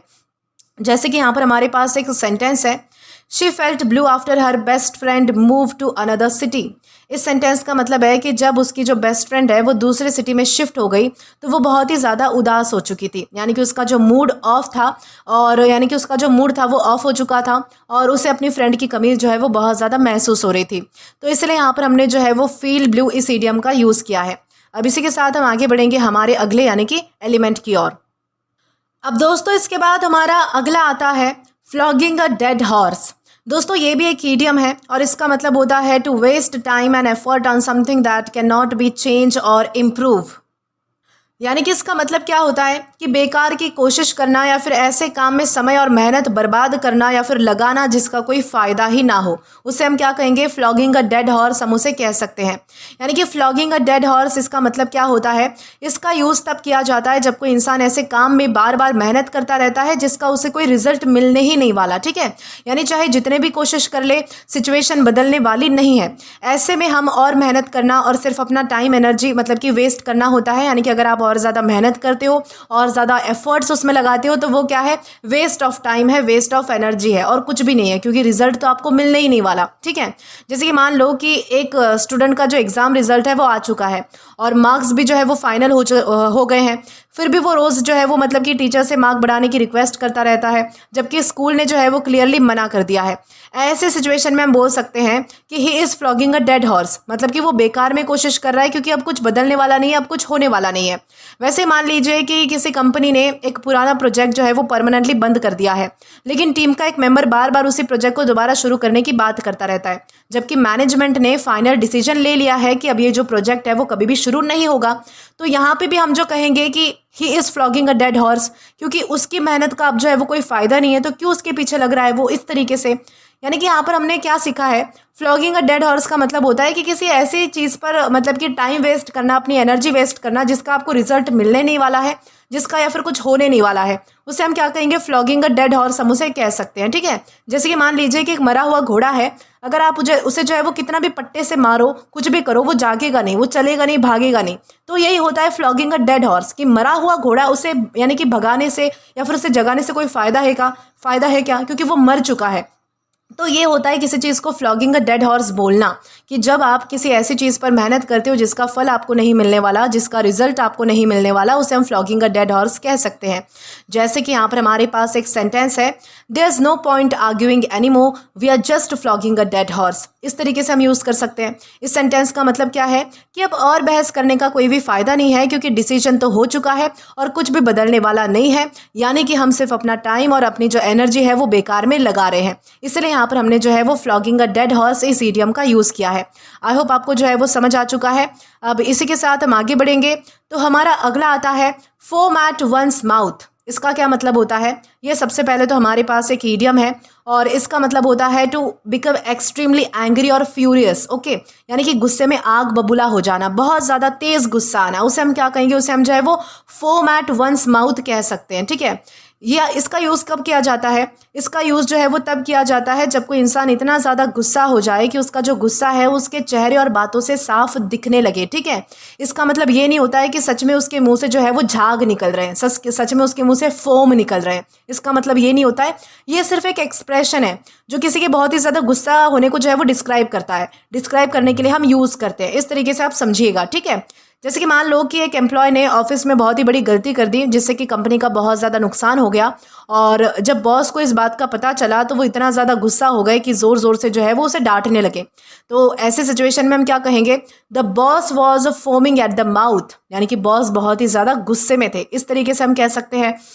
वैसे ही मान लीजिए कि किसी मैच में रेफरी ने गलत डिसीजन दे दिया। इस वजह से जो है वो एक कोच इतना नाराज़ हो गया कि वो बार बार रेफरी से बहस करने लगा और अपना गुस्सा कंट्रोल ही नहीं कर पा रहा था, उसे डांट रहा था। बहुत ज़्यादा जो है वो मतलब कि बहस यानी कि आर्ग्यूमेंट हो रही थी। तो तब भी हम कह सकते हैं कि he was foaming at the mouth, यानी कि वो बहुत ही ज़्यादा गुस्से में था। इस तरीके से यानी कि इसका मतलब होता है बहुत ज़्यादा गुस्से में होना, आग बबूला होना, बातों से कहकर, एक्सप्रेशन के द्वारा जो है वो अपना गुस्सा छलकाना। तो उसे हम क्या कहेंगे? फोम एट वंस माउथ हम उसे कह सकते हैं। ठीक है, जैसे कि यहाँ पर हमारे पास एक सेंटेंस आता है, he was foaming at the mouth when he found out someone had damage his new car. इस सेंटेंस का मतलब है कि जब उसे पता चला कि किसी ने उसकी नई कार को नुकसान पहुंचाया है तो उसे बहुत ज़्यादा गुस्सा आ गया। यानी कि वो इतना ज़्यादा नाराज़ था कि उसका जो गुस्सा है वो साफ दिख रहा था। इसलिए यहाँ पर हमने जो है वो फोम एट वंस माउथ इस इडियम का यूज़ किया है। आई होप आपको जो है वो अच्छे से समझ आ चुका है कि इस इडियम का मतलब होता क्या है। अब इसी के साथ हम आगे बढ़ेंगे हमारे अगले एलिमेंट की ओर। अब दोस्तों इसके बाद हमारा अगला आता है एक्सप्लोर एवरी अवेन्यू। दोस्तों ये हमारे पास एक इडियम है और इसका मतलब होता है to try every possible way और ऑप्शन टू अचीव समथिंग और सॉल्व अ प्रॉब्लम। यानी कि हर संभव तरीका आजमाना या फिर समस्या का हल निकालने के लिए हर एक रास्ता अपनाना, उसे हम क्या कहेंगे? एक्सप्लोर एवरी अवेन्यू हम उसे कह सकते हैं। यानी कि इसका यूज़ जो है वो तब किया जाता है जब कोई इंसान किसी बड़ी प्रॉब्लम को सॉल्व करने या फिर किसी गोल को अचीव करने के लिए हर पॉसिबल ऑप्शन जो है वो ट्राई करता है। ठीक है, यानी कि वो सिर्फ एक ही तरीके पर डिपेंड नहीं करता बल्कि हर मुमकिन रास्ता देखने की कोशिश करता है ताकि बेस्ट से बेस्ट रिजल्ट उसे जो है वो मिल सके। जैसे कि मान लीजिए कि तुम जो है वो जॉब की तलाश कर रहे हो, तुम सिर्फ एक कंपनी में अप्लाई नहीं करते बल्कि अलग अलग कंपनीज की वेबसाइट पर जो है वो अप्लाई करते हो। जॉब पोर्टल्स पर मतलब कि जॉब पोर्टल्स का जो है वो यूज़ करते हो। अपने फ्रेंड से जो है वो मतलब कि रेफरेंस मांगते हो और इंटरव्यूज़ भी अटेंड करते हो। तो ऐसे सिचुएशन में हम बोल सकते हैं कि you are exploring every avenue, क्योंकि तुम जॉब पाने के लिए हर एक पॉसिबल तरीके को ट्राई कर रहे हो, यूज़ कर रहे हो इस तरीके से। वैसे ही मान लीजिए कि किसी स्टूडेंट को मैथ्स में बहुत ज़्यादा प्रॉब्लम आ रही है, वो सिर्फ स्कूल की क्लासेस पर ही डिपेंड नहीं करता बल्कि यूट्यूब की वीडियोस भी देखता है, ट्यूशन्स भी ज्वाइन करता है, टीचर से भी डाउट पूछता है, रोज़ प्रैक्टिस भी करता है, फैमिली मेम्बर अगर कोई है तो उनसे भी पूछता है। यानी कि वो अपनी प्रॉब्लम सॉल्व करने के लिए एवरी अवेन्यू एक्सप्लोर कर रहा है, यानी कि हर वो कोशिश कर रहा है जो उसे करनी चाहिए। ठीक है, इस तरीके से जैसे कि यहाँ पर हमारे पास एक सेंटेंस आता है, we explored every avenue to find a solution to the problem. इस सेंटेंस का मतलब है कि हमने इस प्रॉब्लम का सोल्यूशन ढूंढने के लिए हर एक मुमकिन तरीका अपनाया, हर एक मुमकिन कोशिश की। यानी कि हमने कोई भी ऑप्शन नहीं छोड़ा और हर तरफ से जो है वो हमने ट्राई किया। इसलिए यहाँ पर हमने जो है वो एक्सप्लोर एवरी अवेन्यू इस इडियम का यूज़ किया है। आई होप आपको अच्छे से समझ आ चुका है। इसी के साथ हम जो है वो आगे बढ़ेंगे। अब दोस्तों इसके बाद हमारा अगला आता है गिव समवन अ हैंड। दोस्तों ये एक इडियम है और इसका मतलब होता है टू हेल्प और असिस्ट समवन, यानी कि किसी की मदद करना या फिर किसी का हाथ बटाना। तो उसे हम क्या कहते हैं? गिव समवन अ हैंड उसे हम कह सकते हैं। यानी कि इसका यूज़ तब किया जाता है जब हम किसी इंसान की किसी काम में हेल्प करते हैं। इसका मतलब किसी को अपना हाथ देना नहीं होता है, यानी कि ऐसा नहीं है कि हाथ काट कर आपने दे दिया, बल्कि उसकी जो है वो काम को मतलब कि आसान बनाना होता है कि भाई आप जो है वो किसी इंसान की मदद करवा रहे हो उस काम में, उसके लिए हम जो है वो मतलब कि हाथ देना या फिर मदद करना, इस तरीके से हम यूज़ कर सकते हैं, बोल सकते हैं। ये जो ईडियम है ये हम घर के लिए, ऑफिस के लिए, स्कूल के लिए या फिर किसी भी डेली लाइफ सिचुएशन में बहुत ही कॉमनली यूज़ कर सकते हैं, जहाँ पर हम किसी की मदद करते हैं या फिर कोई हमारी मदद कर रहा होता है। ठीक है, इस तरीके से जैसे कि मान लीजिए कि तुम्हारी जो मम्मी है वो किचन में खाना बना रही है और उन्हें जो है वो बहुत सारा काम करना बाकी है, तुम जाकर जो है वो सब्जी काटने में या फिर टेबल अरेंज करने में जो है वो उनकी हेल्प कर देते हो। तो ऐसी कंडीशन में हम क्या कहेंगे, I gave my mother a hand in the kitchen, यानी कि मैंने जो है वो किचन में काम करने में अपनी मम्मी की हेल्प की या फिर मम्मी का हाथ बटाया, इस तरीके से। वैसे एक और एग्जांपल लेते हैं कि मान लो तुम्हारा दोस्त जो है वो घर शिफ्ट कर रहा है और उसे जो है वो फर्नीचर और बॉक्सेस जो है वो उठाकर नए घर में रखने हैं, तुम उसकी पैकिंग और सामान उठाने में हेल्प कर देते हो। तो यहाँ पे भी हम कह सकते हैं कि you gave your friend a hand, यानी कि तुमने जो है वो उसका काम आसान बनाने के लिए उसकी मदद की, उसे हाथ दिया यानी कि मदद की, असिस्ट किया, हेल्प किया, इस तरीके से। जैसे कि यहाँ पर हमारे पास एक सेंटेंस आता है, can you give me a hand with this heavy boxes. इस सेंटेंस का मतलब है कि क्या तुम इन भारी बॉक्सेस को उठाने में मेरी मदद कर सकते हो, यानी कि यहाँ पर इंसान हेल्प मांग रहा है, इसलिए गिव समवन अ हैंड इस इडियम का हमने यूज़ किया है ये दिखाने के लिए कि किसी की मदद करना, किसी की हेल्प करना, असिस्ट करना, इस सेंस में हमने जो है वो इस इडियम का यहाँ पर यूज़ किया है। आई होप आपको क्लियर है कि गिव समवन अ हैंड इसका मतलब होता क्या है। अब इसी के साथ हम आगे बढ़ेंगे हमारे अगले एलिमेंट की ओर। अब दोस्तों इसके बाद हमारा अगला आता है get in to hot water. दोस्तों ये भी एक ईडियम है और इसका मतलब होता है to get in to trouble because of something you have done, यानी कि मुसीबत में पड़ जाना या फिर अपनी गलती की वजह से परेशानी में फंस जाना, तो उसे हम जो है वो get in to hot water कह सकते हैं। यानी कि एक ईडियम है और इसका यूज़ जो है वो तब किया जाता है जब कोई इंसान अपनी किसी गलती, लापरवाही या फिर गलत काम की वजह से मुश्किल या फिर ट्रबल में फंस जाता है। इसका मतलब सच में गर्म पानी में गिरना नहीं होता है, बल्कि किसी प्रॉब्लम या फिर दिक्कत का सामना करना होता है। ये इडियम हम जो है वो स्कूल में यूज़ कर सकते हैं, ऑफिस के लिए यूज़ कर सकते हैं, घर के लिए भी यूज़ कर सकते हैं या फिर किसी भी डेली लाइफ सिचुएशन के लिए हम इसका यूज़ कर सकते हैं। जैसे कि मान लीजिए कि एक स्टूडेंट है, उसने होमवर्क नहीं किया है और टीचर से अब जो है वो झूठ बोल दिया है कि कॉपी जो है वो घर पर भूल कर आ गया है। बाद में टीचर को सच पता चल गया, तो अब जो है वो मतलब कि स्टूडेंट को डांट पड़ी और पनिशमेंट भी मिली। तो ऐसे सिचुएशन में हम बोल सकते हैं he got into hot water, मतलब कि वो अपनी गलती की वजह से या फिर अपने झूठ की वजह से जो है वो मुसीबत में फंस गया, इस तरीके से हम कह सकते हैं। वैसे ही मान लीजिए कि ऑफिस में एक एम्प्लॉय ने जो है वो बिना परमिशन के कंपनी की जो इंपॉर्टेंट फाइल्स है वो किसी और को भेज दी। जब मैनेजर को इस बात का पता चला तो इस एम्प्लॉय को एक्सप्लेनेशन देना पड़ा और उसके खिलाफ जो है वो एक्शन भी लिया गया। तो यहाँ पे भी हम कह सकते हैं he got into hot water, क्योंकि उसकी गलती की वजह से वो ट्रबल में फंस गया, मुसीबत में फंस गया। इस तरीके से हमें यूज़ करना है गेट इनटू हॉट वाटर इस ईडियम का। जैसे यहाँ पर हमारे पास एक सेंटेंस है, यानी कि एग्जाम्पल है, she got into hot water for arriving late to the meeting again. इस सेंटेंस का मतलब है कि मीटिंग में बार बार लेट आने की वजह से वो मुसीबत में पड़ गई थी, यानी कि उसकी इस आदत की वजह से उसे डांट या फिर प्रॉब्लम का सामना करना पड़ा। इसलिए यहाँ पर हमने जो है वो गेट इनटू हॉट वाटर इस इडियम का यूज़ किया है। आई होप आपको अच्छे से समझ आ चुका है कि गेट इनटू हॉट वाटर यानी होता क्या है। अब दोस्तों इसके बाद हमारा अगला आता है फॉलो वंस नोज। दोस्तों ये भी एक ईडियम है और इसका मतलब होता है to go in the right direction by instinct और बाय फॉलोइंग ऑब्वियस साइंस, यानी कि अपने अंदाजे से सही तरीके से मतलब कि रास्ता ढूंढ लेना, सही रास्ता ढूंढ लेना या फिर संकेतों का पालन करते हुए आगे बढ़ना। यानी कि इसका यूज़ तब किया जाता है जब कोई इंसान बिना किसी की हेल्प के अपने अंदाजे से, कॉमन सेंस से या फिर सामने दिख रहे साइंस को फॉलो करते हुए सही जगह पर या फिर सोल्यूशन तक पहुंच जाता है। इसका मतलब सच में नाक का पीछा करना नहीं होता है, बल्कि अपनी समझ और इंट्यूशन का यूज़ करके आगे बढ़ना होता है। जैसे कि मान लीजिए कि किसी नए शॉपिंग मॉल में आप गए हो और फूड कोर्ट जो है वो ढूंढ रहे हो, तुम्हें जो है वो किसी से मतलब कि पूछने की ज़रूरत नहीं पड़ती, क्योंकि तुम डायरेक्शन बोर्ड्स और जो मतलब कि लोगों की जो मूवमेंट है वो देखकर आराम से फूड कोर्ट तक जो है वो पहुंच जाते हो। तो ऐसे सिचुएशन में हम कह सकते हैं कि जस्ट फॉलो योर नोज, मतलब कि अपनी समझ और सामने के जो साइंस है जो दिए गए हैं उनको फॉलो करते हुए जो है वो मतलब कि जहाँ पे भी आप पहुँचना चाहते हो वहाँ पर पहुँच जाओ, तुम सही जगह पर जो है वो पहुंच जाओगे, इस तरीके से। वैसे अगर मान लीजिए कि मैं कहीं पर अगर पहली बार ही घूमने गई हूँ और कोई मतलब कि फॉरेनर है, कोई बाहर कंट्री का कोई मतलब कि इंसान है, कोई व्यक्ति है जो कि यहाँ पर आया है और वो मुझसे पूछ रहा है कि यहाँ पर आसपास कहीं पर कैफ़े है, मतलब कि कैफ़े है क्या, कहीं पर कैफ़े मुझे मिलेगा क्या, तो मैं कह सकती हूँ कि even I am here for the first time and I don't know much about this place, so you should follow your knows. मतलब कि तुम्हें जो है वो अपनी तरीके से इस जगह को ढूंढ लेना चाहिए, यानी कि मुझे भी नहीं पता है कैफ़े के बारे में क्योंकि मैं भी पहली बार आई हूँ। तो ये होता है फॉलो वंस नोज का मतलब, ठीक है, कि आप अपने अंदाजे से ढूंढ लीजिए, अपने तरीके से ढूंढ लीजिए, या फिर जो आपको मतलब कि कहीं पर साइंस लगे हुए दिखेंगे या फिर जो होर्डिंग्स होते हैं वहाँ पर अगर आपको कहीं पर दिख जाए तो उनको फॉलो करते हुए अपने तरीके से जो है वो कोई भी चीज़ मैनेज कर लीजिए।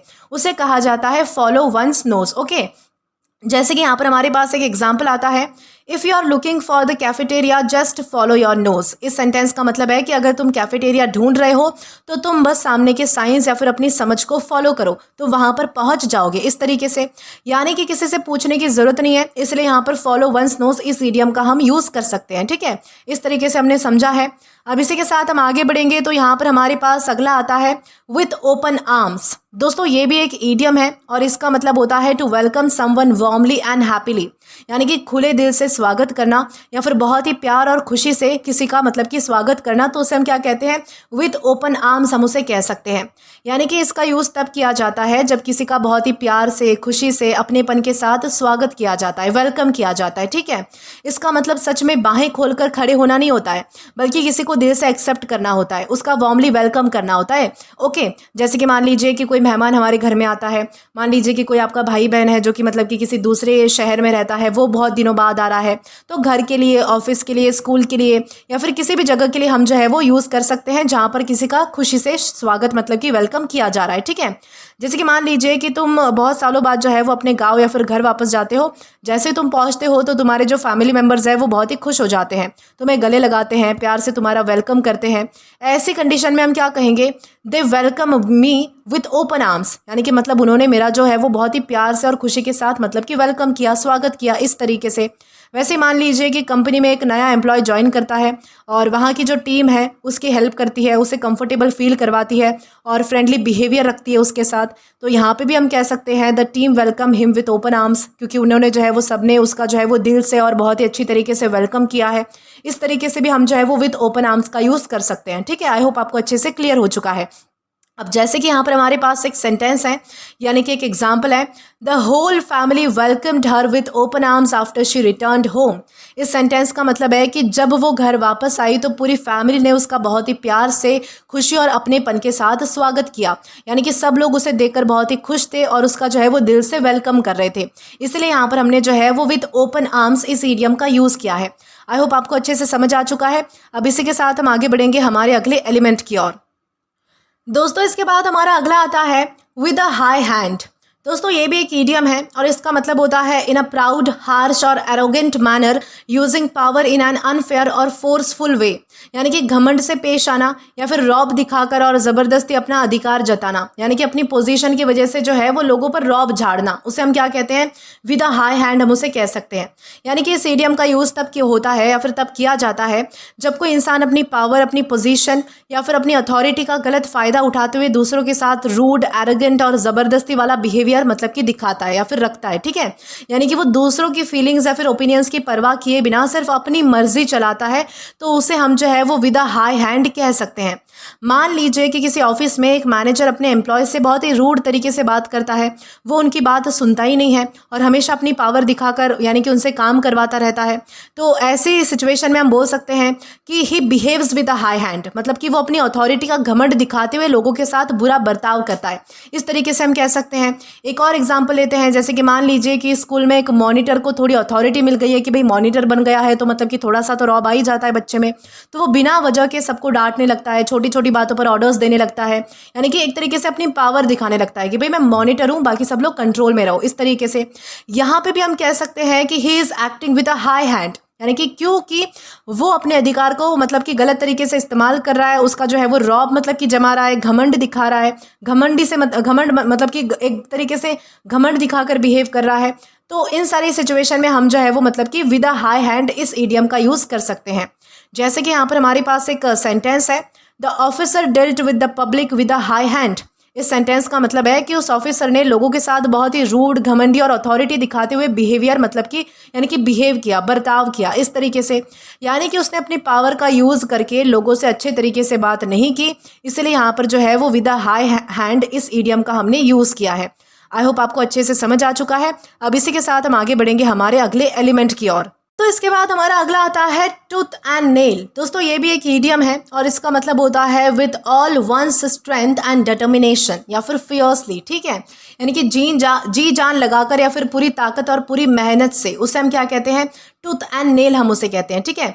यानी कि इसका यूज़ जो है वो तब होता है जब कोई इंसान किसी काम को पूरी मेहनत, हिम्मत और डिटर्मिनेशन के साथ करता है या फिर किसी चीज़ के लिए पूरे ताकत से लड़ता है, उसे हम क्या कहते हैं, टूथ एंड नेल कह सकते हैं। इसका मतलब सच में दांत और नाखून से लड़ना नहीं होता है, बल्कि अपना जो 100% एफर्ट है वो देना होता है, ठीक है। ये ईडियम जो है वो हम कंपटीशन के लिए यूज़ कर सकते हैं, करियर, स्पोर्ट्स या फिर जो किसी भी चैलेंजिंग सिचुएशन में हम जो है वो इसका यूज़ कर सकते हैं। मान लो एक स्टूडेंट का सपना है कि उसका सिलेक्शन एक अच्छे कॉलेज में हो, इसलिए जो है वो मतलब कि वो रोज़ घंटों तक पढ़ाई करता है, डिस्ट्रैक्शन से दूर रहता है, हर दिन जो है वो अपनी पूरी मतलब कि मेहनत लगाता है। तो ऐसे कंडीशन में हम बोल सकते हैं कि he fought tooth and nail to get admission, यानी कि उसने जो है वो अपना सपना पूरा करने के लिए जी जान लगा दी। वैसे ही मान लीजिए कि एक क्रिकेट टीम फाइनल मैच खेल रही है, मैच बहुत ही टफ है, लेकिन टीम के प्लेयर्स आखिरी ओवर तक पूरी मेहनत और हिम्मत से खेलते रहते हैं और हार नहीं मानते। तो यहाँ पर भी हम कह सकते हैं they fought tooth and nail to win the match, यानी कि क्योंकि उन्होंने जो है वो मतलब कि जीत के लिए अपनी पूरी ताकत लगा दी है, जी जान से मेहनत की है, इस तरीके से हम कहेंगे। ओके, ये होता है टूथ एंड नेल का मतलब, ठीक है। जैसे कि यहाँ पर हमारे पास एक एग्जाम्पल आता है, she fought tooth and nail to achieve her dream job. इस सेंटेंस का मतलब है कि उसने अपनी ड्रीम जॉब पाने के लिए पूरी मेहनत, हिम्मत और लगन से कोशिश की, यानी कि उसने अपना 100% एफर्ट दिया, आसानी से हार नहीं मानी, इसलिए यहाँ पर हमने जो है वो टूथ एंड नेल इस ईडियम का यूज़ किया है।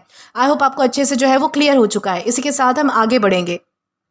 अब दोस्तों इसके बाद हमारा अगला आता है टर्न वंस बैक अपॉन। ये भी एक ईडियम है और इसका मतलब होता है टू इग्नोर, रिजेक्ट और रिफ्यूज टू हेल्प समवन और समथिंग, यानी कि हम कहते हैं ना मुंह मोड़ लेना, पीठ फेर लेना या फिर किसी का साथ छोड़ देना, यानी कि ज़रूरत के समय किसी की यानी कि अनदेखी करना, किसी को अनदेखा करना या फिर मदद करने से इनकार कर देना, उसे हम क्या कहते हैं, टर्न वंस बैक अपॉन हम उसे कह सकते हैं। दोस्तों इसका यूज़ जो है वो तब किया जाता है जब कोई इंसान किसी की ज़रूरत के वक्त उसका साथ छोड़ देता है, उसकी तरफ ध्यान नहीं देता या फिर उसकी हेल्प करने से मना कर देता है। इसका मतलब सच में किसी की तरफ पीठ कर लेना नहीं होता है, बल्कि उसे जो है वो इग्नोर करना होता है या फिर उसका सपोर्ट ना करना होता है, ठीक है। इस तरीके से हमें समझना है। जैसे कि मान लीजिए कि एक दोस्त हमेशा तुम्हारी हेल्प करता है, लेकिन जब एक दिन उसे तुम्हारी ज़रूरत पड़ी तो तब तुमने जो है वो उसकी बात ही नहीं सुनी और उसकी मदद करने से मतलब कि साफ साफ इनकार कर दिया, मना कर दिया। तो ऐसे कंडीशन में हम कह सकते हैं U turn your back upon your friend, यानी कि मतलब कि तुमने ज़रूरत के वक्त अपने दोस्त का साथ छोड़ दिया, इस तरीके से हम कहेंगे। या फिर मान लीजिए कि एक कंपनी में कई सालों तक काम करने वाले जो एम्प्लॉय है, उनको मुश्किल वक्त में जो है वो सपोर्ट की ज़रूरत थी, लेकिन कंपनी ने उनकी कोई हेल्प नहीं की और उन्हें जो है वो अकेला छोड़ दिया। तो यहाँ पर भी हम कह सकते हैं कि the company turn it's back upon him, यानी कि क्योंकि उनके जो है वो ज़रूरत के समय में उन्होंने जो है वो साथ नहीं दिया, इस तरीके से। ओके, ये होता है टर्न वंस बैक अपॉन का मतलब, ठीक है। इस तरीके से आपको समझना है। अब जैसे कि यहाँ पर हमारे पास एक सेंटेंस यानी कि एक एग्जाम्पल आता है, ही turned his back upon his friends when they needed him the most. इस सेंटेंस का मतलब है कि जब उसके दोस्तों को उसकी सबसे ज़्यादा ज़रूरत थी तब उन्होंने क्या किया कि उसका साथ छोड़ दिया, ठीक है, यानी कि उनकी मदद नहीं की। तो यहाँ पर जो है वो उसने उन्हें इग्नोर कर दिया इस तरीके से, इसलिए यहाँ पर हमने जो है वो टर्न वंस बैक अपॉन इस ईडियम का यूज़ किया है। आई होप आपको अच्छे से समझ आ चुका है। अब दोस्तों इसके बाद हमारा अगला आता है अंडर अ क्लाउड।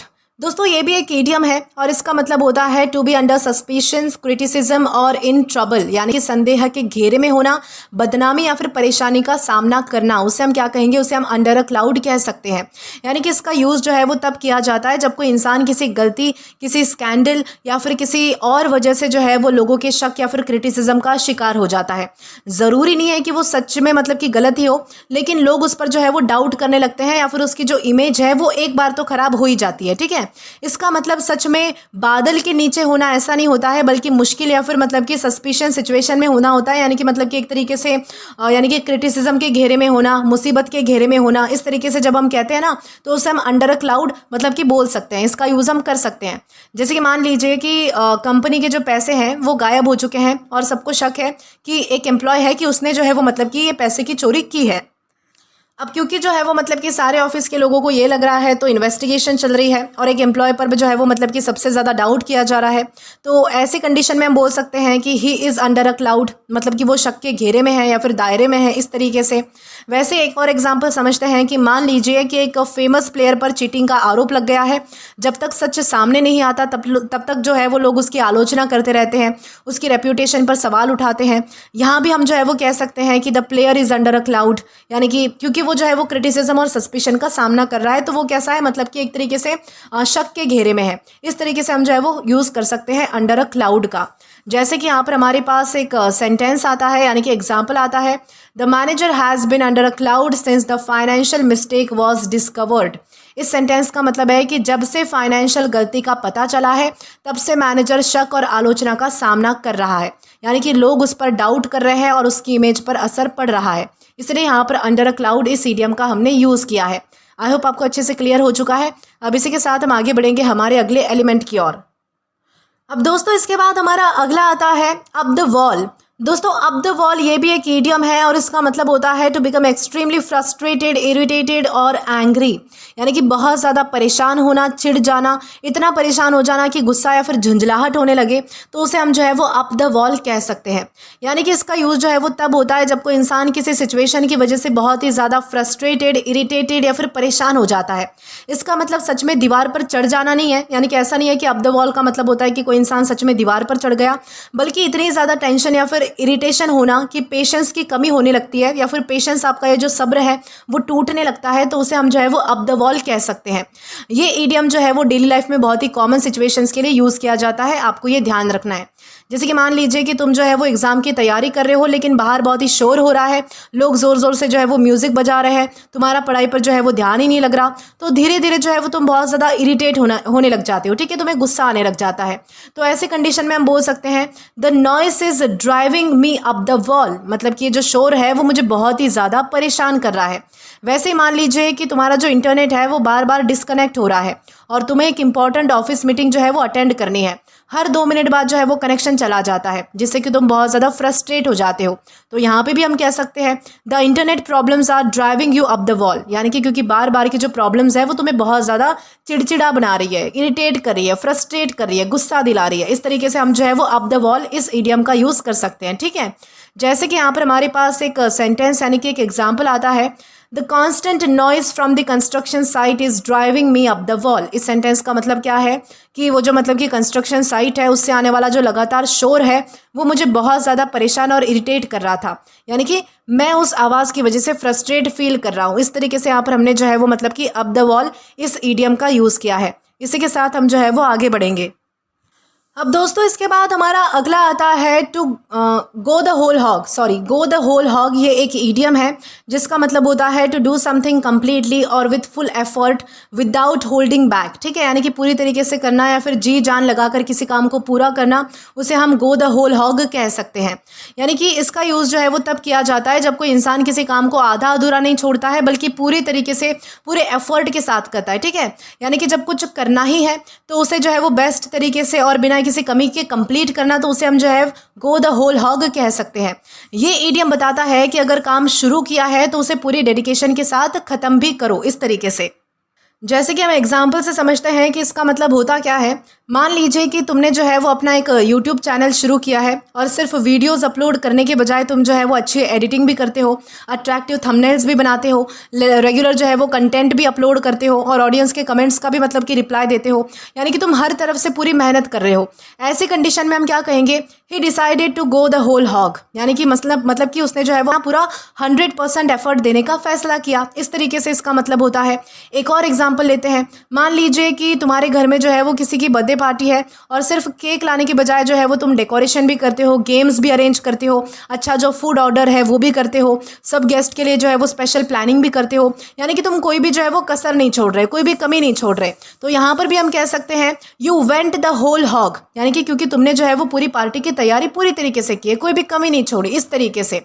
जैसे कि यहाँ पर हमारे पास एक सेंटेंस आता है, एक एग्जाम्पल है, if we are renovating the house let's go the whole hog and redesign everything.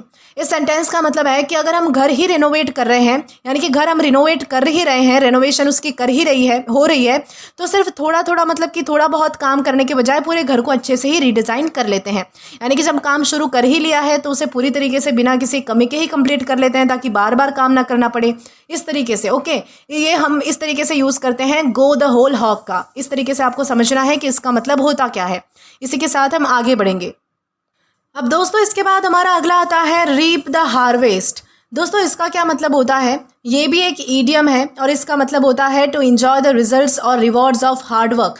यानी कि जैसे हम कहते हैं ना कि मेहनत का फल मिलना या फिर अपनी मेहनत का अच्छा परिणाम मिलना, ये इसका मीनिंग होता है, ठीक है। यानी कि रीप द हार्वेस्ट, इसका यूज़ जो है वो तब किया जाता है जब कोई इंसान बहुत ही मेहनत करने के बाद उसका अच्छा रिजल्ट या फिर रिवॉर्ड पाता है।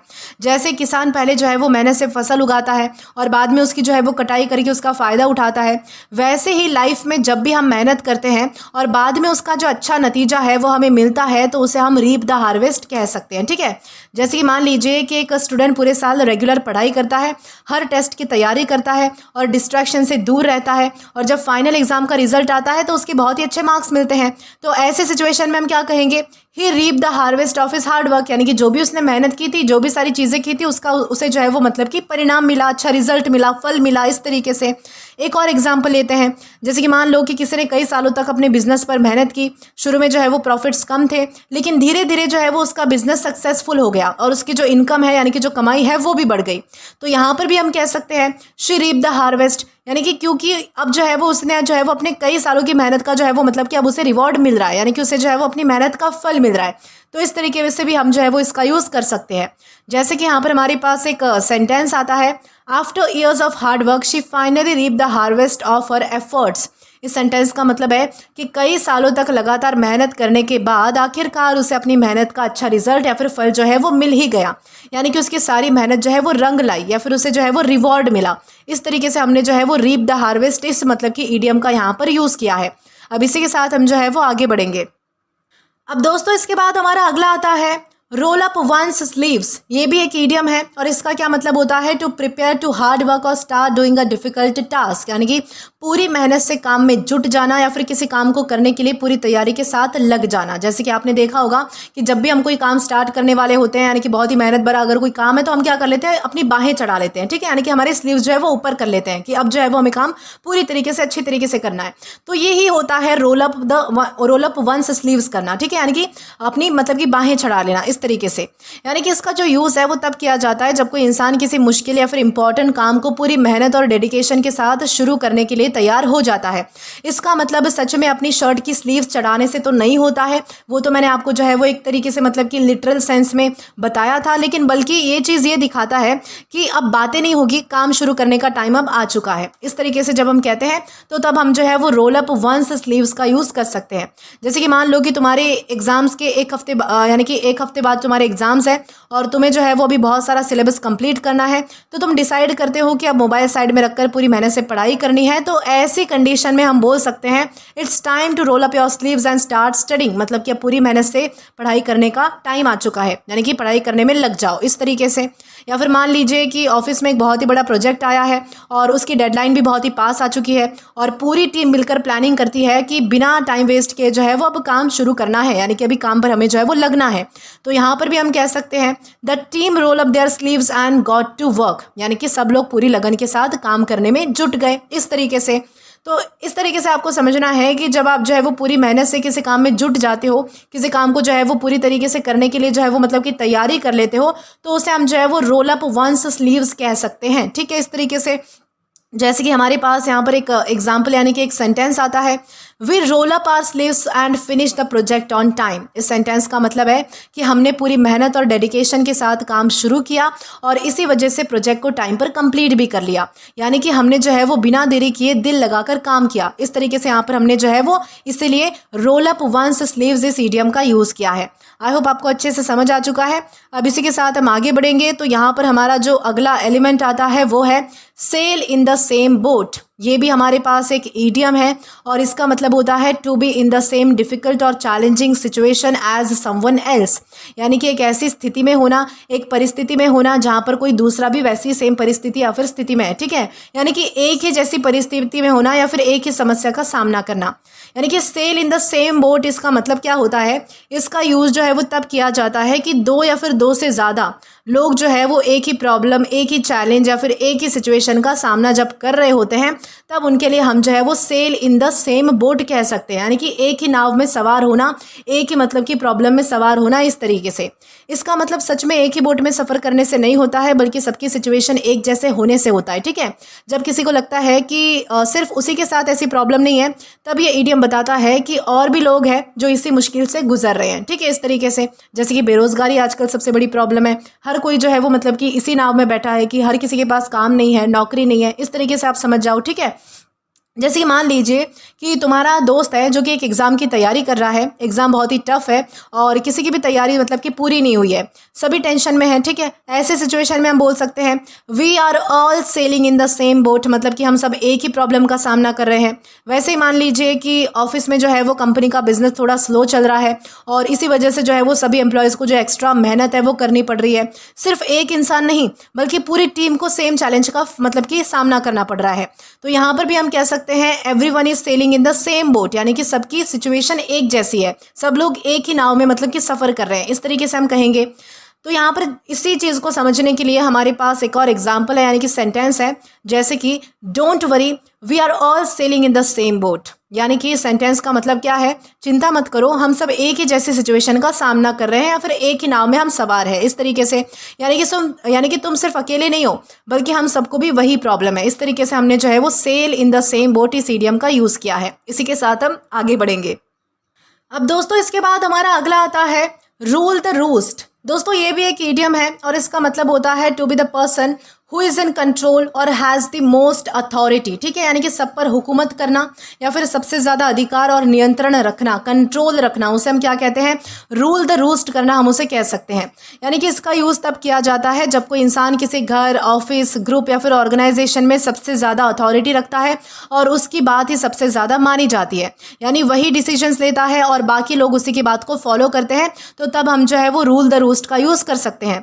इसका मतलब ये नहीं होता कि वो हमेशा मतलब कि डिक्टेटर ही हो, बल्कि उसके पास जो है वो सबसे ज़्यादा कंट्रोल या फिर इन्फ्लुएंस होता है। इस सेंस में हम जो है वो इसका यूज़ करेंगे। ठीक है, जैसे कि मान लीजिए कि एक फैमिली है, उसमें जो है वो दादाजी सबसे बड़े हैं। घर के जो इंपॉर्टेंट डिसीजंस है जैसे कि प्रॉपर्टी, शादी या फिर किसी भी बड़े खर्च का जो फैसला है वो उन्हीं की परमिशन से होता है, तो सब लोग उनकी बात को इंपॉर्टेंस देते हैं। तो ऐसी कंडीशन में हम क्या कहेंगे, ग्रैंडफादर रूल्स द रूस्ट, यानी कि मतलब कि घर में सबसे ज़्यादा अथॉरिटी उनके पास ही है, उनकी ज़्यादा चलती है। इस तरीके से हम कहेंगे। या फिर एक और एग्जाम्पल ले लीजिए कि मान लो कि एक ऑफिस में मैनेजर ही हर प्रोजेक्ट का फाइनल डिसीजन लेता है, किस एम्प्लॉय को कौन सा काम मिलेगा, डेडलाइन क्या होगी, इंपॉर्टेंट मीटिंग्स में क्या डिसाइड होगा, ये सब वही तय करते हैं। ठीक है, तो यहाँ पर भी हम कह सकते हैं the manager rules the roost, क्योंकि ऑफिस में सबसे ज़्यादा कंट्रोल उसी के पास है। इस तरीके से हमें यूज़ करना है। ठीक है, जैसे कि यहाँ पर हमारे पास एक एग्जाम्पल भी है, in our office the senior manager rules the roost. इस सेंटेंस का मतलब है कि हमारे ऑफिस में जो सीनियर मैनेजर है उनके पास सबसे ज़्यादा अथॉरिटी है और वही इंपॉर्टेंट डिसीजंस लेते हैं, यानी कि सब लोग उनकी बातें मानते हैं, यानी कि ऑफिस में उनकी बात सबसे ज़्यादा मानी जाती है, उनकी बातों को मतलब कि टाला नहीं जाता। तो इस तरीके से हम जो है वो मतलब कि रूल द रूस्ट इस ईडियम का यूज़ कर सकते हैं। ठीक है, आई होप आपको क्लियर है। अब इसी के साथ हम आगे बढ़ेंगे। अब दोस्तों इसके बाद हमारा अगला आता है सॉल्ट ऑफ द अर्थ। दोस्तों ये भी हमारे पास एक इडियम है और इसका मतलब होता है a very good, honest and kind person, यानी कि बहुत ही अच्छा, ईमानदार और नेक दिल इंसान, यानी कि जिसका स्वभाव बहुत ज़्यादा अच्छा होता है, जो हमेशा दूसरों की मदद करता है, हेल्प करता है, तो उसे हम जो है वो सॉल्ट ऑफ द अर्थ कह सकते हैं। ठीक है, यानी कि इसका जो यूज़ है वो ऐसे इंसान के लिए किया जाता है जो बहुत ही ईमानदार है, बहुत ही दयालु है और सीधे साधे स्वभाव का है। ठीक है, ऐसा व्यक्ति दूसरों की मदद करता है, सबके साथ अच्छा व्यवहार करता है और लोग उस पर जो है वो भरोसा भी कर सकते हैं। ये जो ईडियम है वो किसी के अच्छे कैरेक्टर और उसकी अच्छी पर्सनालिटी की तारीफ करने के लिए हम जो है वो यूज़ करते हैं। ये चीज़ आपको ध्यान रखनी है। जैसे कि मान लीजिए कि तुम्हारे पड़ोस में एक बहुत ही अच्छे अंकल रहते हैं जो हमेशा लोगों की मदद करते हैं। किसी को हॉस्पिटल जाना हो, किसी को पैसे की ज़रूरत हो या फिर किसी को कोई और प्रॉब्लम हो, वो बिना किसी स्वार्थ के यानी कि बिना किसी सेल्फिश रीज़न के जो है वो हेल्प कर देते हैं। तो ऐसी कंडीशन में हम क्या बोलेंगे, he is the salt of the earth, मतलब कि वो बहुत ही अच्छे हैं, नेक दिल इंसान है, बहुत ही ईमानदार है, ऑनेस्ट है, इस तरीके से। ओके। वैसे मान लीजिए कि एक स्कूल टीचर हमेशा अपने स्टूडेंट को सिर्फ पढ़ाई नहीं बल्कि मतलब कि अच्छी वैल्यूज़ भी सिखाते हैं। वो हर स्टूडेंट की प्रॉब्लम भी समझते हैं, ज़रूरत पड़ने पर उनकी हेल्प भी करते हैं। तो यहाँ पर भी हम कह सकते हैं कि she is the salt of the earth, यानी कि क्योंकि वो बहुत ही ज़्यादा ईमानदार है, दयालु इंसान है, हेल्प करती है, तो इसलिए उसे जो है वो सॉल्ट ऑफ द अर्थ कहा जा सकता है। ठीक है, इस तरीके से आपको यूज़ करना है। जैसे कि यहाँ पर हमारे पास एक एग्जाम्पल है, माई grandfather is the salt of the earth and always helps people in need. इस सेंटेंस का मतलब है कि मेरे दादाजी बहुत ही अच्छे, ईमानदार और नेक दिल इंसान हैं। वो हमेशा ज़रूरतमंद लोगों की मदद करते हैं और सबके साथ जो है वो प्यार से पेश आते हैं। इसलिए यहाँ पर हमने जो है वो ग्रैंडफादर के लिए यानी कि दादाजी के लिए सॉल्ट ऑफ द अर्थ इस ईडियम का यूज़ किया है। आई होप आपको ये भी समझ आ चुका है। अब इसी के साथ हम आगे बढ़ेंगे हमारे अगले एलिमेंट की ओर।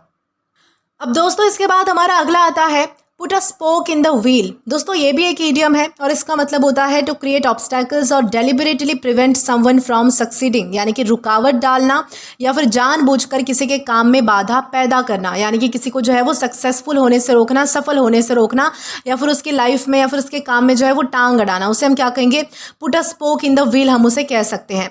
यानी कि इसका यूज़ जो है वो तब किया जाता है जब कोई इंसान जानबूझकर किसी के काम में रुकावट डालता है, उसके काम को मुश्किल बनाने की कोशिश करता है, यानी कि जब सब कुछ ठीक चल रहा हो और कोई बीच में आकर जो है वो प्रॉब्लम्स क्रिएट कर दे, तो उस सिचुएशन के लिए हम जो है वो इस ईडियम का यूज़ कर सकते हैं। ये ऑफिस के लिए, बिजनेस के लिए, स्कूल्स के लिए या फिर डेली लाइफ की किसी भी सिचुएशन के लिए हम जो है वो इसका यूज़ कर पाएंगे। ठीक है, जैसे कि मान लीजिए कि तुम और तुम्हारी टीम एक प्रोजेक्ट पर मतलब कि अच्छा खासा काम कर रहे हैं, सब कुछ टाइम पर चल रहा है, लेकिन एक एम्प्लॉय बिना वजह ज़रूरी डॉक्यूमेंट छुपा देता है और गलत इन्फॉर्मेशन दे देता है, जिससे कि प्रोजेक्ट क्या हो जाता है, डिले हो जाता है, रुकावट आ जाती है।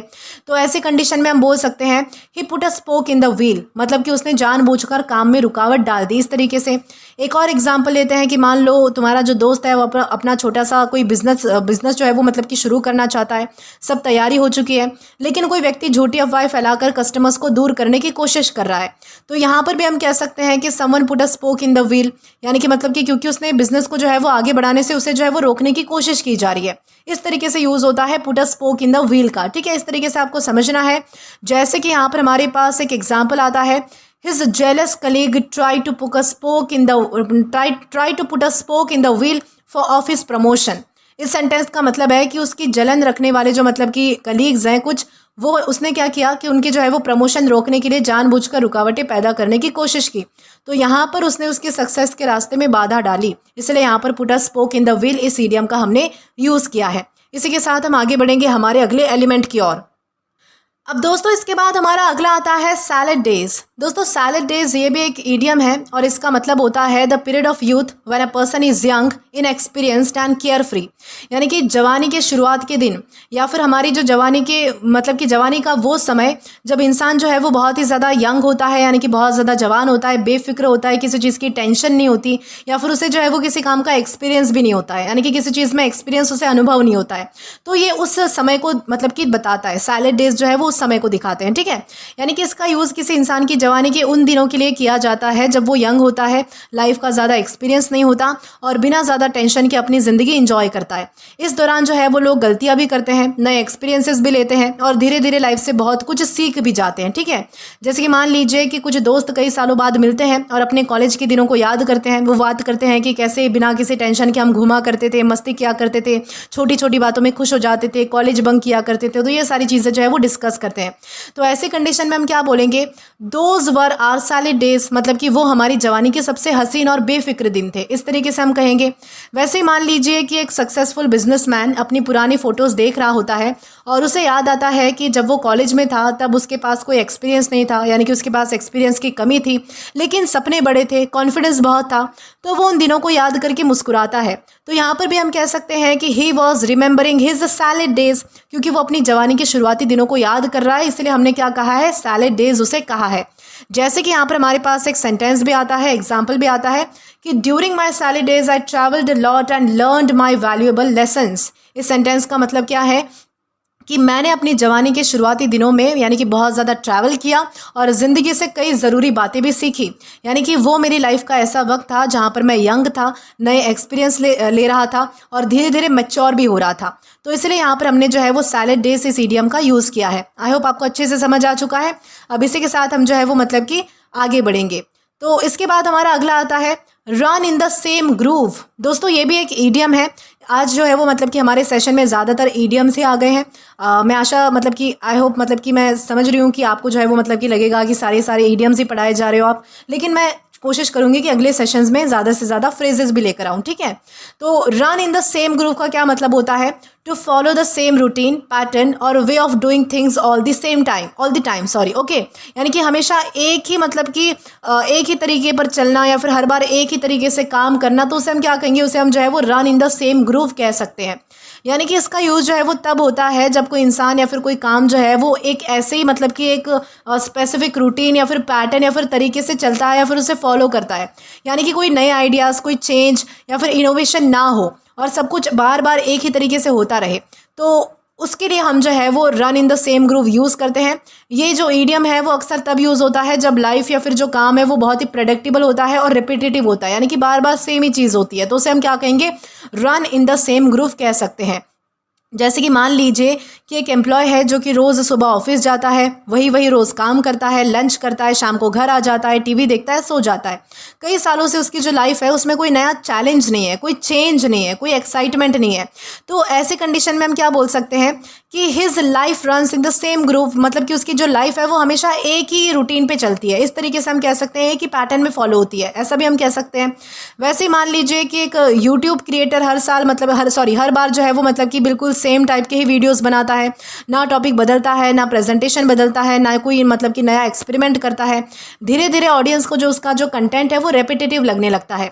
तो यहाँ पर भी हम कह सकते हैं कि his content runs in the same groove, यानी कि क्योंकि हर बार जो है वो सब कुछ मतलब कि एक ही पैटर्न में फॉलो हो रहा है, कुछ नयापन नहीं है, तो उसके लिए हमने जो है वो run in the same groove इस ईडियम का यूज़ किया है। ओके, आई होप आपको समझ आ चुका है। यहाँ पर हमारे पास एक यानी कि एग्जाम्पल है, एक सेंटेंस है कि after a few years his daily routine began to run in the same groove. इस सेंटेंस का मतलब है कि कुछ सालों बाद उसकी जो रोज़ की ज़िंदगी है वो बिल्कुल एक ही रूटीन पर चलने लगी, यानी कि हर दिन वही काम, वही पैटर्न, यानी कि सारी चीज़ें वही थी, कोई नई चीज़ या फिर चेंज नहीं था। इसलिए यहाँ पर हमने जो है वो run in the same groove इस मतलब कि ईडियम का यूज़ किया है। अब इसी के साथ हम आगे बढ़ेंगे। अब दोस्तों इसके बाद हमारा अगला आता है पुल समवन्स लेग। दोस्तों ये तो बहुत ही इजी है, आपको देखकर ही समझ आ चुका होगा। इसका मतलब क्या होता है? ये तो हमारे पास सबसे पहले तो ये ईडियम है और इसका मतलब होता है कि किसी के साथ मजाक करना, हंसी मजाक में किसी को छेड़ना, किसी की टांग खींचना, जैसे हम कहते हैं ना, वो होता है पुल समवन्स लेग। ओके, इसका यूज़ तब किया जाता है जब कोई इंसान किसी के साथ मजाक करता है या फिर उससे जो है वो हंसी हंसी में थोड़ी देर के लिए बेवकूफ़ बनाने की कोशिश करता है। इसका जो मकसद है वो किसी का दिल दुखाना नहीं होता है, बल्कि सिर्फ फन और एंटरटेनमेंट के लिए मजाक करना होता है, ठीक है। ये जो ईडियम्स है वो हम फ्रेंड्स के बीच में यूज़ करते हैं, फैमिलीज़ के बीच में यूज़ करते हैं, कलीग्स के बीच में, जो बहुत ही मतलब कि बहुत ही कॉमन है ये ईडियम। इस तरीके से आपको ध्यान रखना है। जैसे मान लीजिए कि तुम्हारे दोस्त ने तुमसे कहा कि तुम लॉटरी जीत गए और तुम्हें जो है वो मतलब कि खुशी से उछलने लगते हो, ठीक है। थोड़ी देर बाद वो हंसकर बोलता है कि वो तो सिर्फ एक मजाक था, मैं तो तुम्हारी टांग खींच रहा था, इस तरीके से। तो ऐसे सिचुएशन में हम बोल सकते हैं he was just pulling your leg, मतलब कि वो सिर्फ तुम्हारे साथ मजाक कर रहा था। एक और एग्जाम्पल लेते हैं, जैसे कि मान लो कि ऑफिस में किसी एम्प्लॉय का बर्थडे है और उसके कलीग्स उसे बोलते हैं कि बॉस ने तुम्हें एक्स्ट्रा काम के लिए बुलाया है, ठीक है। वो टेंशन में बॉस को मतलब कि टेंशन से जो है वो मतलब कि बॉस के कैबिन में चला जाता है, लेकिन वहाँ पर जो है वो सरप्राइज बर्थडे पार्टी चल रही होती है। तो तब सब जो लोग हैं वो हंसकर कहते हैं we were just pulling your leg, यानी कि हम तो तेरी बस टांग खींच रहे थे, यानी कि तेरे साथ बस मजाक कर रहे थे, इस तरीके से। तो ये होता है किसी का मतलब कि किसी के साथ मजाक करना, यानी कि पुल समवन्स लेग हम इस तरीके से यूज़ कर सकते हैं, ठीक है। जैसे कि एग्जाम्पल लेते हैं यहाँ पर हम, don't be so serious, I am just pulling your leg. ये हमारा एग्जाम्पल है कि इतना ज़्यादा सीरियस मत बनो, मैं तो सिर्फ तुम्हारे साथ मजाक कर रहा हूँ, इस तरीके से हम कहेंगे, ठीक है। यानी कि सामने वाला जो बात कह रहा था वो सच नहीं थी, बल्कि सिर्फ हंसी मजाक के लिए जो है वो सिर्फ एंटरटेनमेंट के लिए ऐसे हंसी मजाक के लिए उसने कह दी। तो इस तरीके से हम जो है वो पुल समवन्स लेग इस ईडियम का यूज़ कर सकते हैं। अब दोस्तों इसके बाद हमारा अगला आता है पुल नो पंचेस। दोस्तों इसका क्या मतलब होता है? ये सबसे पहले तो हमारे पास एक ईडियम है और इसका मतलब होता है टू स्पीक और act honestly and directly without trying to soften the truth. यानी कि बिना लाग लपेट के, मतलब कि साफ साफ बात करना, सच बात को बिना छुपाए सीधे कहना। ठीक है, इस तरीके से तो उसे हम क्या कहेंगे? पुल नो पंचेस हम उसे कह सकते हैं। यानी कि इसका यूज़ जो है वो तब किया जाता है जब कोई इंसान अपनी बात बिल्कुल सीधे तरीके से और ऑनेस्टली बोलता है, चाहे सच सुनने में कड़वा ही क्यों ना लगे। ठीक है, वो किसी की फीलिंग्स बचाने की कोशिश नहीं करता या फिर फीलिंग्स बचाने के लिए बात को घुमा फिरा कर नहीं बोलता। यानी कि उसकी ऐसी सोच नहीं होती है कि सामने वाले को बुरा लग जाएगा, नहीं बोलता हूँ, ऐसा वैसा, ऐसा कुछ नहीं है, बल्कि वो बोल देता है, बल्कि जो सच होता है वो क्लियरली कह देता है। तो ये जो ईडियम है वो अक्सर हम फीडबैक जब हम किसी चीज़ का दे रहे होते हैं तब हम यूज़ कर सकते हैं, क्रिटिसिज्म के लिए, ओके, या फिर सीरियस डिस्कशन के लिए भी हम इसका यूज़ कर सकते हैं। जैसे कि मान लीजिए कि ऑफिस में मैनेजर एक एम्प्लॉय के काम का रिव्यू कर रहा है। अगर एम्प्लॉय ने अच्छा काम नहीं किया तो मैनेजर उसे क्लियरली बताता है कि उससे जो है वो किन चीज़ों में इंप्रूवमेंट करनी चाहिए। यानी कि ऐसा नहीं है कि भाई यानी कि वो जो एम्प्लॉय है वो अच्छा काम कर नहीं रहा है और मैनेजर ने तो भी किया कि कह दिया कि भाई कोई बात नहीं, अच्छा काम कर रहे हो, ठीक है, इस तरीके से ये नहीं होता है। पुल नो पंचेस में जो है वो जो बात है वो सीधे सीधे कही जाती है। तो ऐसी कंडीशन में हम बोल सकते हैं the manager pulled no punches, मतलब कि उसने बिना किसी हिचकिचाहट के सच बात बता दी, इस तरीके से। वैसे अगर मान लीजिए कि तुम अपने दोस्त से पूछते हो कि तुम्हारी प्रेजेंटेशन कैसी थी, अगर वो सिर्फ तुम्हें खुश करने के बजाय ऑनेस्टली बता दे कि प्रेजेंटेशन में कॉन्फिडेंस और प्रिपरेशन की कमी थी, यानी कि ऐसा ना कहे कि यार प्रेजेंटेशन तो बहुत बढ़िया दी मैंने, ऐसा नहीं, ओके, जो था वो बता दिया, तो ऐसी कंडीशन में भी हम कह सकते हैं कि वो पुल नो पंचेस कर रहा है। यानी कि उसने जो है वो जो बात सच थी वो बिना छुपाए जो है वो सीधी सीधी बता दी, इस तरीके से हम यूज़ करेंगे। ठीक है, तो ये होता है पुल नो पंचेस। ओके, जैसे कि यहाँ पर हमारे पास एक एग्जाम्पल है, यानी कि सेंटेंस है, the coach pulled no punches while talking about the team's poor performance. इस सेंटेंस का मतलब है कि कोच ने टीम की खराब परफॉर्मेंस के बारे में बिल्कुल खुलकर और सच सच बात की। उसने बात को सॉफ्ट या फिर छुपाने की कोशिश नहीं की, बल्कि जो सच था वही सीधे तरीके से बता दिया। तो इसलिए यहाँ पर हमने जो है वो पुल नो पंचेस इस ईडियम का यूज़ किया है। आई होप आपको अच्छे से समझ आ चुका है। अब इसी के साथ हम जो है वो आगे बढ़ेंगे हमारे अगले एलिमेंट की ओर। अब दोस्तों इसके बाद हमारा अगला एलिमेंट आता है फॉर कैट एंड डॉग्स।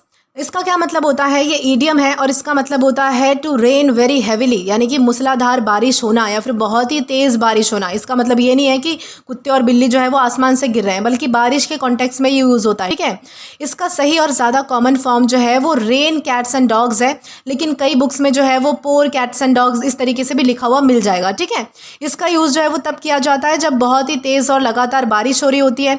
इसका मतलब ये बिल्कुल नहीं होता कि आसमान से सच में बिल्ली और कुत्ते गिर रहे हैं, ये सिर्फ हैवी रेनफॉल को एक्सप्रेस करने का एक इंटरेस्टिंग तरीका है। ठीक है, इस तरीके से आपको ध्यान रखना है। जैसे मान लीजिए कि तुम सुबह स्कूल या फिर ऑफिस जाने के लिए तैयार हो और घर से निकलने ही वाले थे, तब अचानक जो है वो इतनी तेज़ जो है वो बारिश हो गई कि तुम जो है वो कुछ ही मिनट्स में जो है वो सड़कें पानी से भर गई और लोगों को जो है वो मतलब कि रुकना पड़ रहा है, घर से बाहर नहीं निकल पा रहे हैं। तो ऐसे कंडीशन में हम कह सकते हैं it was pouring cats and dogs, यानी कि मतलब बहुत ही ज़्यादा तेज़ बारिश हो रही थी। तो इस तरीके से हम कह सकते हैं। जैसे कि हमारे पास यहाँ पर एक सेंटेंस है, यानी कि एक मतलब कि एग्जाम्पल है कि it was pouring cats and dogs so we decided to stay indoors. इस सेंटेंस का मतलब है कि बहुत ही तेज़ बारिश हो रही थी, इसलिए हमने बाहर जाने के बजाय घर के अंदर ही रहने का फैसला किया। यानी कि बारिश इतनी ज़्यादा थी कि बाहर निकलना ठीक नहीं था या फिर मुश्किल था। इस तरीके से हमने जो है वो पोर कैट्स एंड डॉग्स इस ईडियम का यूज़ किया है। दोस्तों इसके बाद हमारा अगला आता है मेकअप फॉर डेफिशिएंसी। दोस्तों ये एक फ्रेज़ है, ठीक है। इसका क्या मतलब होता है? मेकअप फॉर डेफिशिएंसी का मतलब होता है to compensate for a weakness, lack और शॉर्टेज बाय इम्प्रूविंग और एडिंग समथिंग एल्स, यानी कि किसी कमी को पूरा करना या फिर किसी कमी की भरपाई करना। तो उसके सेंस में हम जो है वो मेकअप फॉर डेफिशिएंसी का यूज़ करते हैं। मेकअप फॉर डेफिशिएंसी एक फ्रेज़ है और इसका यूज़ जो है वो तब किया जाता है जब कोई इंसान अपनी किसी कमी, वीकनेस या फिर जो शॉर्टेज है उसको किसी और तरीके से पूरा करने की कोशिश करता है। ठीक है, यानी अगर किसी चीज़ की कमी हो तो उससे इम्प्रूव करके, एक्स्ट्रा मेहनत करके उसकी भरपाई करना। ये फ्रेज़ हम जो है वो पढ़ाई के लिए यूज़ कर सकते हैं, स्पोर्ट्स के लिए यूज़ कर सकते हैं, बिजनेस या फिर जो डेली लाइफ की जो सिचुएशंस है उनमें भी मतलब कि कई बार यूज़ किया जाता है। जैसे कि मान लो कि एक स्टूडेंट है, उसकी जो इंग्लिश है वो थोड़ी वीक है, वो रोज़ जो है वो एक्स्ट्रा प्रैक्टिस करता है, बुक्स पढ़ता है, नए वर्ड सीखता है, धीरे धीरे जो है वो उसकी इंग्लिश इंप्रूव हो जाती है। तो ऐसे कंडीशन में हम बोल सकते हैं कि भाई he work hard to make up for his deficiency in English, यानी कि मतलब उसने जो है वो अपनी कमी को मेहनत से पूरा किया। इस तरीके से एक और एग्जांपल लेते हैं कि मान लो एक कंपनी के पास शुरू में कम एम्प्लॉयज़ हैं, इस कमी को पूरा करने के लिए कंपनी नए स्टाफ को हायर करती है और टेक्नोलॉजी का भी यूज़ बढ़ा देती है। तो यहाँ पर भी हम कह सकते हैं the company made up for the deficiency, यानी कि कंपनी ने जो है वो अपनी कमी की भरपाई की या फिर कमी को पूरा किया। इस तरीके से हम कहेंगे। ये होता है मेकअप फॉर डेफिशिएंसी का मतलब, ठीक है। जैसे कि यहाँ पर हमारे पास एक एग्जाम्पल है, यानी कि सेंटेंस है, she took extra classes to make up for her deficiency in mathematics. इस सेंटेंस का मतलब है कि मैथ्स में अपनी कमी को दूर करने के लिए उसने एक्स्ट्रा क्लासेस ज्वाइन की, यानी कि एक्स्ट्रा क्लासेस ली, यानी कि उसने अपनी वीकनेस को क्या किया, इंप्रूव करने के लिए एक्स्ट्रा एफर्ट किया। इस तरीके से तो यहाँ पर हमने जो है वो मेकअप फॉर डेफिशिएंसी इस फ्रेज का यूज़ किया है। आई होप आपको अच्छे से समझ आ चुका है। अब इसी के साथ हम आगे बढ़ेंगे हमारे अगले एलिमेंट की ओर। अब दोस्तों इसके बाद हमारा अगला आता है नो लव लॉस्ट। दोस्तों ये भी एक इडियम है और इसका मतलब होता है when two people dislike each other और are not friendly with each other. तो उसे हम क्या कहेंगे, नो लव लॉस्ट हम उसे कह सकते हैं। यानी कि एक दूसरे को बिल्कुल पसंद ना करना, उसे हम क्या कहेंगे, नो लव लॉस्ट कहेंगे, ठीक है। इसका यूज़ जो है वो तब किया जाता है जब दो लोगों के बीच बिल्कुल भी प्यार, दोस्ती या फिर जो अच्छे रिलेशंस है वो नहीं होते, यानी कि दोनों एक दूसरे को पसंद नहीं करते, एक दूसरे से दूर रहना पसंद करते हैं, या फिर उनके बीच हमेशा टेंशन बनी रहती है। ज़रूरी नहीं है कि वो हमेशा लड़ते झगड़ते रहते हैं, लेकिन उनके बीच अच्छी अंडरस्टैंडिंग नहीं होती है। ये चीज़ आपको ध्यान रखनी है। जैसे कि मान लीजिए कि ऑफिस में दो एम्प्लॉयज़ हैं जो कि हमेशा एक दूसरे की बात का विरोध करते हैं, मीटिंग्स में भी जो है वो उनकी सोच कभी भी मैच नहीं होती, दोनों एक दूसरे के साथ काम करना पसंद नहीं करते। तो ऐसे कंडीशन में हम क्या कहेंगे, there is no love lost between them, मतलब कि दोनों के बीच जो है वो एक दूसरे में कोई अच्छा संबंध नहीं है, बिल्कुल एक दूसरे को पसंद नहीं करते, इस तरीके से हम कहेंगे। वैसे एक और एग्जाम्पल ले लेते हैं कि मान लीजिए कि दो पड़ोसी जो है वो किसी पुराने झगड़े की वजह से सालों से एक दूसरे से बात ही नहीं कर रहे हैं, जब भी सामने आते हैं तो बस इग्नोर करके निकल जाते हैं। तो यहाँ पर भी हम कह सकते हैं there is no love lost between the two neighbours, यानी कि उनके बीच जो है वो मतलब कि बिल्कुल अच्छे रिलेशंस नहीं है, दोनों एक दूसरे को मतलब कि स्टैंड नहीं करते, इस तरीके से हम कह सकते हैं, ठीक है। तो ये होता है नो लव लॉस्ट, ओके। जैसे कि यहाँ पर हमारे पास एक एग्जाम्पल है, यानी कि एक सेंटेंस है, there is no love lost between the two brothers after the property dispute. इस सेंटेंस का मतलब क्या है कि प्रॉपर्टी के झगड़े के बाद दोनों भाइयों के बीच अच्छे संबंध नहीं रहे, यानी कि दोनों एक दूसरे को पसंद नहीं करते और उनके बीच दोस्ती या फिर प्यार जैसा रिश्ता नहीं बचा। इसलिए यहाँ पर हमने जो है वो नो लव लॉस्ट इस ईडियम का यूज़ किया है। अब इसी के साथ हम आगे बढ़ेंगे। अब दोस्तों इसके बाद हमारा अगला आता है मेक अमेंड्स फॉर। दोस्तों ये फ्रेज है, इसका मतलब होता है टू करेक्ट अ मिस्टेक और compensate for something wrong that you have done, यानी कि अपनी गलती की भरपाई करना या फिर गलती सुधारने की कोशिश करना। तो उसे हम क्या कहेंगे, मेक अमेंड्स फॉर उसे हम कह सकते हैं। यानी कि इसका यूज़ तब किया जाता है जब कोई इंसान अपनी गलती को सिर्फ मान ही नहीं लेता बल्कि उसे सुधारने या फिर उसकी भरपाई करने की भी कोशिश करता है। यानी अगर किसी की वजह से किसी को नुकसान या फिर तकलीफ हुई हो तो उस गलती को ठीक करने के लिए कुछ अच्छा करना या फिर माफ़ी मांगना, उसे हम मेक अमेंड्स फॉर करना कह सकते हैं, ठीक है। जैसे कि मान लीजिए कि तुमने अपनी गलती से तुम्हें जो है वो मतलब कि तुमने गलती से अपने दोस्त की जो फेवरेट बुक है वो खो दी है, सिर्फ सॉरी बोलने के बजाय तुम उसके लिए जो है वो वही नई बुक जो है वो खरीद कर उसे दे देते हो। तो ऐसे सिचुएशन में हम बोल सकते हैं कि you made amends for your mistake, यानी कि तुमने अपनी गलती की भरपाई करने की कोशिश की। वैसे एक और एग्जाम्पल लेते हैं कि मान लो एक एम्प्लॉय से ऑफिस में एक बहुत ही इंपॉर्टेंट फाइल जो है वो डिलीट हो चुकी है, अपनी गलती को सुधारने के लिए वो ओवर टाइम करके फाइल दोबारा तैयार कर लेता है, बना लेता है और प्रोजेक्ट को टाइम पर कंप्लीट कर देता है।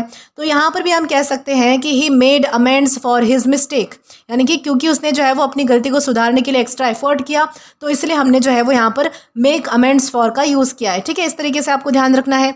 तो ये सारे जो एग्जाम्पल्स और जो मीनिंग है वो हमने समझ लिए हैं। अब बारी आती है हमारे मतलब कि मेन एग्जाम्पल सेंटेंस की। तो यहाँ पर हमें बताया गया है she try to make amends for being late by helping everyone after the meeting, यानी कि सेंटेंस का मतलब है कि मीटिंग में लेट आने की अपनी गलती की भरपाई करने के लिए उसने बाद में जो है वो सबकी मदद की, यानी कि उसने अपनी गलती को सुधारने के लिए एक अच्छा काम किया। इसलिए यहाँ पर हमने जो है वो मेक अमेंड्स फॉर इस फ्रेज का यूज़ किया है। आई होप आपको अच्छे से समझ आ चुका है। इसी के साथ हम आगे बढ़ेंगे। तो दोस्तों हमारा अगला आता है मिस द बस। दोस्तों ये एक ईडियम है, इसका मतलब होता है to miss an opportunity because you were too late. इसका मतलब क्या है कि मौका हाथ से निकल जाना या फिर देर होने की वजह से किसी अच्छे अवसर से वंचित रह जाना, उसे खो देना, उसे हम कहते हैं मिस द बस, ठीक है। यानी कि इसका यूज़ तब किया जाता है जब कोई इंसान देर करने की वजह से किसी अच्छे मौके को खो देता है। इसका मतलब सिर्फ सच में बस छूट जाने से नहीं होता, बल्कि लाइफ में किसी इंपॉर्टेंट अपॉर्चुनिटी के मतलब कि लेट होने की वजह से गवा देना होता है। ये इडियम जो है वो हम अक्सर जॉब के लिए यूज़ कर सकते हैं, बिजनेस के लिए यूज़ कर सकते हैं, एजुकेशन के लिए यूज़ कर सकते हैं, या फिर डेली लाइफ की सिचुएशन में भी जो है वो बहुत ज़्यादा कॉमनली यूज़ होता है। जैसे कि मान लीजिए कि एक कंपनी ने बहुत ही अच्छी जॉब वैकेंसी मतलब कि निकाली है और एप्लीकेशंस की लास्ट डेट भी फिक्स थी, लेकिन तुमने सोचा कि बाद में अप्लाई कर लेंगे। तो अब जो है वो मतलब कि जब लेकिन बाद में अप्लाई करने के सेंस में क्या हो गया कि मतलब कि इस चक्कर में डेडलाइन निकल चुकी है। तो ऐसे सिचुएशन में हम बोल सकते हैं यू मिस द बस, मतलब कि तुमने देर कर दी है और एक अच्छी अपॉर्चुनिटी तुमने खो दी है, इस तरीके से हम कहेंगे। उसी तरीके से मान लीजिए कि किसी शॉप पर सिर्फ 2 दिन के लिए बहुत ही बड़ा यानी कि अच्छा खासा डिस्काउंट चल रहा है, तुमने शॉपिंग को पोस्टपोन कर दिया और जब तीसरे दिन गए तो ऑफ़र ख़त्म हो चुका था। तो यहाँ पर भी हम कह सकते हैं यू मिस द बस, क्योंकि तुम जो है वो मतलब कि देर करने की वजह से उस मौके का फ़ायदा नहीं उठा पाए। तो इस तरीके से हमने जो है वो मिस द बस का यूज़ किया है। जैसे कि यहाँ पर हमारे पास एक सेंटेंस भी आता है, यानी कि एग्जाम्पल भी है, if you don't apply before the deadline you will miss the bus. इस तरीके से यहाँ पर बताया गया है। इस सेंटेंस का मतलब है कि अगर तुम डेडलाइन से पहले अप्लाई नहीं करोगे तो तुम एक अच्छा मौका खो दोगे, यानी कि देर करने की वजह से अपॉर्चुनिटी तुम्हारे हाथ से निकल जाएगी। इसलिए यहाँ पर हमने जो है वो मिस द बस इस ईडियम का यूज़ किया है। आई होप आपको अच्छे से समझ आ चुका है। अब इसी के साथ हम आगे बढ़ेंगे हमारे अगले एलिमेंट की ओर। दोस्तों इसके बाद हमारा अगला आता है leave someone in the lurch. ये एक ईडियम है और इसका मतलब होता है to leave someone alone in a difficult situation without help और सपोर्ट, यानी कि मुसीबत में किसी का साथ छोड़ देना या फिर ज़रूरत के समय किसी को अकेला छोड़ देना, उसे हम क्या कहेंगे, leave someone in the lurch हम उसे कह सकते हैं। यानी कि इसका यूज़ तब किया जाता है जब कोई इंसान किसी को उस वक्त अकेला छोड़ देता है जब उसे सबसे ज़्यादा मदद या फिर सपोर्ट की ज़रूरत होती है। यानी कि ज़रूरत के समय साथ ना देना या फिर किसी को मुसीबत में अकेला छोड़ देना, इससे ही हम जो है वो leave someone in the lurch कह सकते हैं। इस इडियम का यूज़ जो है वो हम दोस्ती के लिए, फैमिली में, ऑफिस में या फिर बिजनेस जैसे कई सिचुएशन में हम इसका यूज़ कर सकते हैं। जैसे कि मान लो कि तुम और तुम्हारा दोस्त मिलकर एक स्कूल प्रोजेक्ट बना रहे हैं और प्रोजेक्ट सबमिट करने से एक दिन पहले तुम्हारा दोस्त बिना बताए काम छोड़ देता है और सारी रिस्पॉन्सिबिलिटी तुम्हारे ऊपर आ जाती है। तो ऐसे सिचुएशन में हम क्या बोलेंगे, he left me in the lurch, यानी कि मतलब कि मुश्किल वक्त में उसने मेरा साथ छोड़ दिया, इस तरीके से। वैसे अगर मान लीजिए कि 2 लोग मिलकर एक बिज़नेस शुरू करते हैं, जब बिज़नेस में थोड़ी प्रॉब्लम आती है तब उनमें से एक पार्टनर है वो बिना किसी वार्निंग के बिज़नेस छोड़कर चला जाता है। दूसरे पार्टनर्स को सारी प्रॉब्लम जो है वो मतलब कि अकेले हैंडल करनी पड़ती है। तो यहाँ पे भी हम कह सकते हैं he left his partner in the lurch, यानी कि उसने जो है वो ज़रूरत के समय, मुसीबत के समय में उसे अकेला छोड़ दिया, इस तरीके से। तो ये होता है किसी को मतलब कि लिव इन द लर्च करना, ठीक है। जैसे कि यहाँ पर हमारे पास एक सेंटेंस आता है, his business partner left him in the lurch during a financial crisis. इस सेंटेंस का मतलब है कि फाइनेंशियल क्राइसिस के दौरान उसके बिजनेस पार्टनर ने उसका साथ छोड़ दिया और उसे अकेले ही जो है वो सारी मुश्किलों का सामना करना पड़ा। यानी कि ज़रूरत के वक्त सपोर्ट देने के बजाय उसने जो है वो मतलब कि उसे मुसीबत में अकेला छोड़ा। इस तरीके से हमने जो है वो leave someone in the lurch इस ईडियम का यूज़ किया है। इसी के साथ हम जो है वो आगे बढ़ेंगे हमारे अगले एलिमेंट की ओर। अब दोस्तों इसके बाद हमारा अगला आता है लूज ग्राउंड। दोस्तों ये हमारे पास ईडियम है और इसका मतलब होता है to fall behind, lose progress, influence और एडवांटेज, यानी कि पीछे रह जाना, अपनी जो बढ़त है, जो प्रभाव है, जो सफलता है उसे खो देना, उसे हम कहते हैं लूज ग्राउंड। दोस्तों ये जो ईडियम है लूज ग्राउंड, इसका यूज़ तब किया जाता है जब कोई इंसान, कोई टीम या फिर जो कंपनी है वो धीरे धीरे अपनी पोजीशन, अपनी प्रोग्रेस या फिर अपना जो एडवांटेज है वो खो देती है। यानी जो पहले आगे थी अब दूसरों से पिछड़ने लगती है, ठीक है। इस तरीके से ये ईडियम हम जो है वो पढ़ाई, स्पोर्ट्स, बिजनेस या फिर किसी भी कॉम्पिटिशन वाली सिचुएशन में यूज़ कर सकते हैं। जैसे कि मान लीजिए कि एक स्टूडेंट जो है वो साल की शुरुआत में क्लास में टॉप करता था, लेकिन बाद में उसने जो है वो पढ़ाई पर ध्यान देना बंद कर दिया या फिर कम कर दिया। धीरे धीरे जो है वो दूसरे जो बच्चे हैं वो से आगे निकल गए। तो ऐसे कंडीशन में हम बोल सकते हैं he began to lose ground, मतलब कि वो अपनी अच्छी पोजीशन धीरे धीरे खो रहा था या फिर पिछड़ने लगा था, इस तरीके से। वैसे ही मान लो कि एक मोबाइल कंपनी पहले मार्केट में सबसे ज़्यादा पॉपुलर थी, लेकिन नए ब्रांड्स ने बेटर फीचर्स और कम प्राइसेस देने शुरू कर दिए, तो धीरे धीरे वो जो पुरानी कंपनी है उसके कस्टमर्स कम होने लगे। तो यहाँ पर भी हम कह सकते हैं the company is losing ground, क्योंकि वो अपनी मार्केट पोजीशन और एडवांटेज खो रही है, इस तरीके से।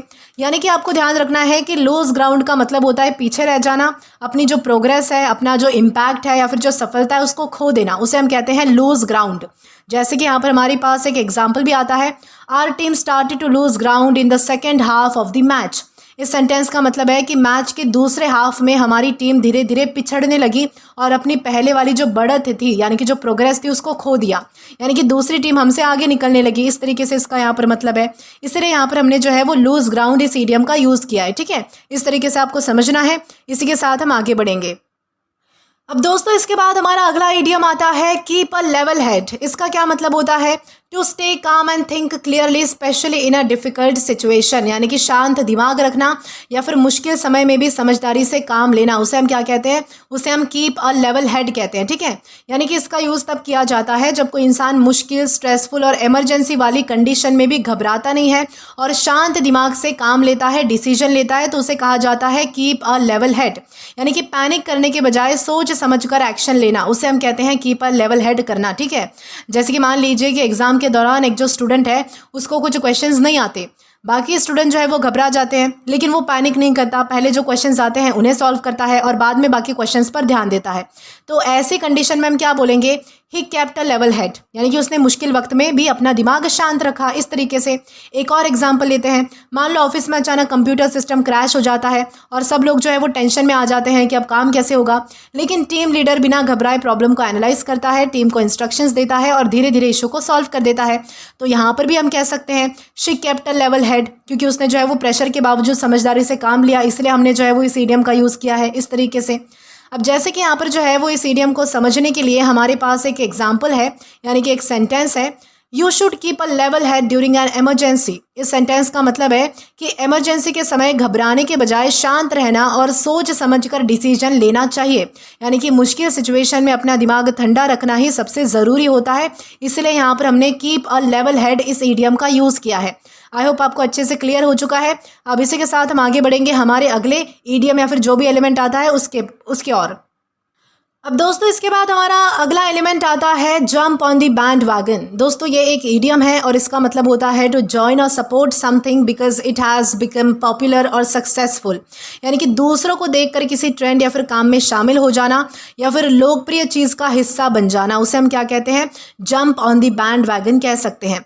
यानी कि इसका यूज़ तब किया जाता है जब कोई इंसान जो है वो किसी आइडिया, किसी ट्रेंड, किसी प्रोडक्ट या फिर किसी एक्टिविटी को इसलिए ज्वाइन करता है क्योंकि वो पहले से ही पॉपुलर है या फिर सक्सेसफुल हो चुकी है, यानी कि वो अपनी सोच से नहीं बल्कि दूसरों को देखकर उस ट्रेंड का हिस्सा बन जाता है। ठीक है, जैसे कि इस चीज़ को एग्जाम्पल से समझेंगे। मान लीजिए कि एक नया सोशल मीडिया ऐप अचानक बहुत ही ज़्यादा फेमस हो रहा है। पहले बहुत ही कम लोग उसे यूज़ किया करते थे, लेकिन जैसे ही वो वायरल होता है तो लाखों लोग बिना सोचे समझे जो है वो उस ऐप को डाउनलोड करना शुरू कर देते हैं। तो ऐसे सिचुएशन में हम क्या कहेंगे? Everyone is jumping on the bandwagon, यानी कि मतलब सब लोग उसकी पॉपुलैरिटी देखकर उसे ज्वाइन कर रहे हैं। इस तरीके से एक और एग्जांपल लेते हैं। मान लो एक स्टूडेंट ने देखा कि उसके ज़्यादातर फ्रेंड्स जो है वो कोडिंग सीख रहे हैं और उन्हें जो है वो अच्छे करियर अपॉर्चुनिटीज़ मिल रही है। ये देखकर वो भी कोडिंग का जो कोर्स है वो ज्वाइन कर लेता है। तो यहाँ पर भी हम कह सकते हैं कि he jumped on the bandwagon, यानी कि क्योंकि उसने भी जो है वो दूसरों को देखकर वही ट्रेंड फॉलो कर लिया। इस तरीके से ओके, ये होता है jump on the band wagon. ठीक है, इस तरीके से आपको समझना है। जैसे कि यहाँ पर हमारे पास एक एग्जाम्पल आता है, many companies jump on the band wagon after electric vehicles become popular. इस सेंटेंस का मतलब है कि जब इलेक्ट्रिक व्हीकल्स जो है वो पॉपुलर होने लगे तब बहुत सी कंपनीज भी इसी फील्ड में आ गई, यानी कि उन्होंने भी इस ट्रेंड और सक्सेस को देखकर उसमें इन्वेस्ट करना स्टार्ट कर दिया। तो इस तरीके से हमने जो है वो jump on the band wagon इस इडियम का यूज़ किया है। अब दोस्तों यहाँ तक जो है वो हम आ चुके हैं। अब इसके बाद हमारा एक आखिरी या फिर मतलब कि इडियम है वो इडियम बचता है, तो उसे भी हम जो है वो डिस्कस कर लेते हैं। तो दोस्तों आज का हमारा आखिरी इडियम आता है कीप एन ओपन हाउस। दोस्तों इसका मतलब होता है to welcome guest freely and generously, to keep one's home open to visitors, यानी कि मेहमानों को हमेशा खुले दिल से मतलब कि उनका स्वागत करना या फिर अपने घर के जो आने जाने वालों के लिए जो है वो हमेशा दरवाज़ा खुला रखना, उसे हम क्या कहेंगे? कीप एन ओपन हाउस हम उसे कह सकते हैं। यानी कि इसका यूज़ जो है वो तब किया जाता है जब कोई इंसान अपने घर में आने वाले मेहमानों का हमेशा प्यार और खुशी से स्वागत करता है, यानी कि उसके घर आने के लिए जो है वो लोगों को ज़्यादा फॉर्मल इन्विटेशन की ज़रूरत नहीं होती, हेजिटेशन की ज़रूरत नहीं होती। ओके, इस तरीके से ऐसे लोग जो है वो बहुत ही मेहमान नवाजी होते हैं या फिर मतलब कि हर किसी को अपनापन फील करवाते हैं, इस तरीके से आप समझ सकते हैं। जैसे कि मान लीजिए कि तुम्हारे पड़ोस में एक फैमिली रहती है जिनके घर रिलेटिव्स और फ्रेंड्स कभी भी आ जा सकते हैं, ठीक है। वो कभी भी किसी को मना नहीं करते, सबको प्यार से मतलब कि वेलकम करते हैं, चाय नाश्ता भी ज़रूर करवाते हैं। तो ऐसी सिचुएशन में हम बोल सकते हैं the keep an open house, मतलब कि उनका घर मेहमानों के लिए हमेशा खुला रहता है। एक और एग्जाम्पल लेते हैं। मान लीजिए कि किसी फेस्टिवल के टाइम पर एक फैमिली अपने दोस्तों, पड़ोसियों और जो रिश्तेदार है उनको बिना किसी फॉर्मल इन्विटेशन के घर आने के लिए कहती है। जो भी आता है उन्हें जो है वो बहुत ही अच्छे से वेलकम किया जाता है। यहाँ भी जो है वो हम कह सकते हैं they keep an open house, क्योंकि वो जो है वो मतलब कि सबका दिल से स्वागत कर रहे हैं इस तरीके से। तो ये होता है किसी के लिए जो है वो अपना घर खुला रखना, अपना दिल खुला रखना, अच्छे से वेलकम करना इस तरीके से, ठीक है। जैसे कि यहाँ पर हमारे पास एक एग्जाम्पल आता है, my grand parents always keep an open house for friends and relatives. इस सेंटेंस का मतलब है कि मेरे जो दादा दादी है वो हमेशा अपने दोस्तों और रिश्तेदारों का खुले दिल से जो है वो स्वागत करते हैं, यानी कि उनके घर आने वाले हर मेहमान को प्यार और अपनापन मिलता है। इस तरीके से यहाँ पर हमें समझाया गया है, इसलिए यहाँ पर हमने जो है वो कीप एन ओपन हाउस इस ईडियम का यूज़ किया है। आई होप आपको जो है वो अच्छे से सारे के सारे जो ईडियम्स हैं और फ्रेजेस जो आज हमने डिस्कस किए हैं वो समझ आ चुके हैं। दोस्तों आज हमने जो है वो लगभग यानी कि 50 जो ईडियम्स और फ्रेजेस है वो हमने डिस्कस कर लिए हैं। नेक्स्ट वाले सेशन में हम अगेन 50 कवर करेंगे। ऐसे कर करके जो है वो हमें 500 जो इंपॉर्टेंट आपके एग्जाम से रिलेवेंट है या फिर जो एग्जाम में बार बार पूछे जाते हैं वैसे जो ईडियम्स और फ्रेजेस है वो हमें कवर करने हैं। तो आज का जो वीडियो है वो कंप्लीट होता है। दोस्तों आज के लिए बस इतना ही। अगर आपने अभी तक हमारा टेलीग्राम चैनल ज्वाइन नहीं किया है तो टेलीग्राम पर English with Deepika Kumawat search करके या फिर डिस्क्रिप्शन में दिए गए लिंक के थ्रू, साथ ही साथ अभी जो आपको अपने स्क्रीन पर जो QR कोड दिख रहा है या फिर मतलब कि जो भी मतलब कि आपको चीज़ें दिख रही है इंग्लिश विद दीपिका कुमावत, ये भी सर्च करके जो है वो आप हमारे टेलीग्राम चैनल को ज्वाइन कर सकते हैं, ताकि आप जो है वो कभी भी किसी भी नए आने वाले वीडियोज़ को लेकर कोई भी अपडेट्स को मिस ना करें। और दोस्तों अगर आपको आज का ये वीडियो पसंद आया है या फिर हेल्पफुल लगा है तो do like this video, subscribe the channel and share as much as you can. और अगर आपने इससे पहले वाले वीडियोस नहीं देखे हैं तो यहाँ पर मैंने आपके लिए एक प्लेलिस्ट प्रोवाइड कर दी है, उन्हें भी जो है वो आप क्लिक करके एक्सप्लोर कर सकते हैं, देख सकते हैं। Till then keep learning. Thank you. मिलते हैं नेक्स्ट वीडियो में।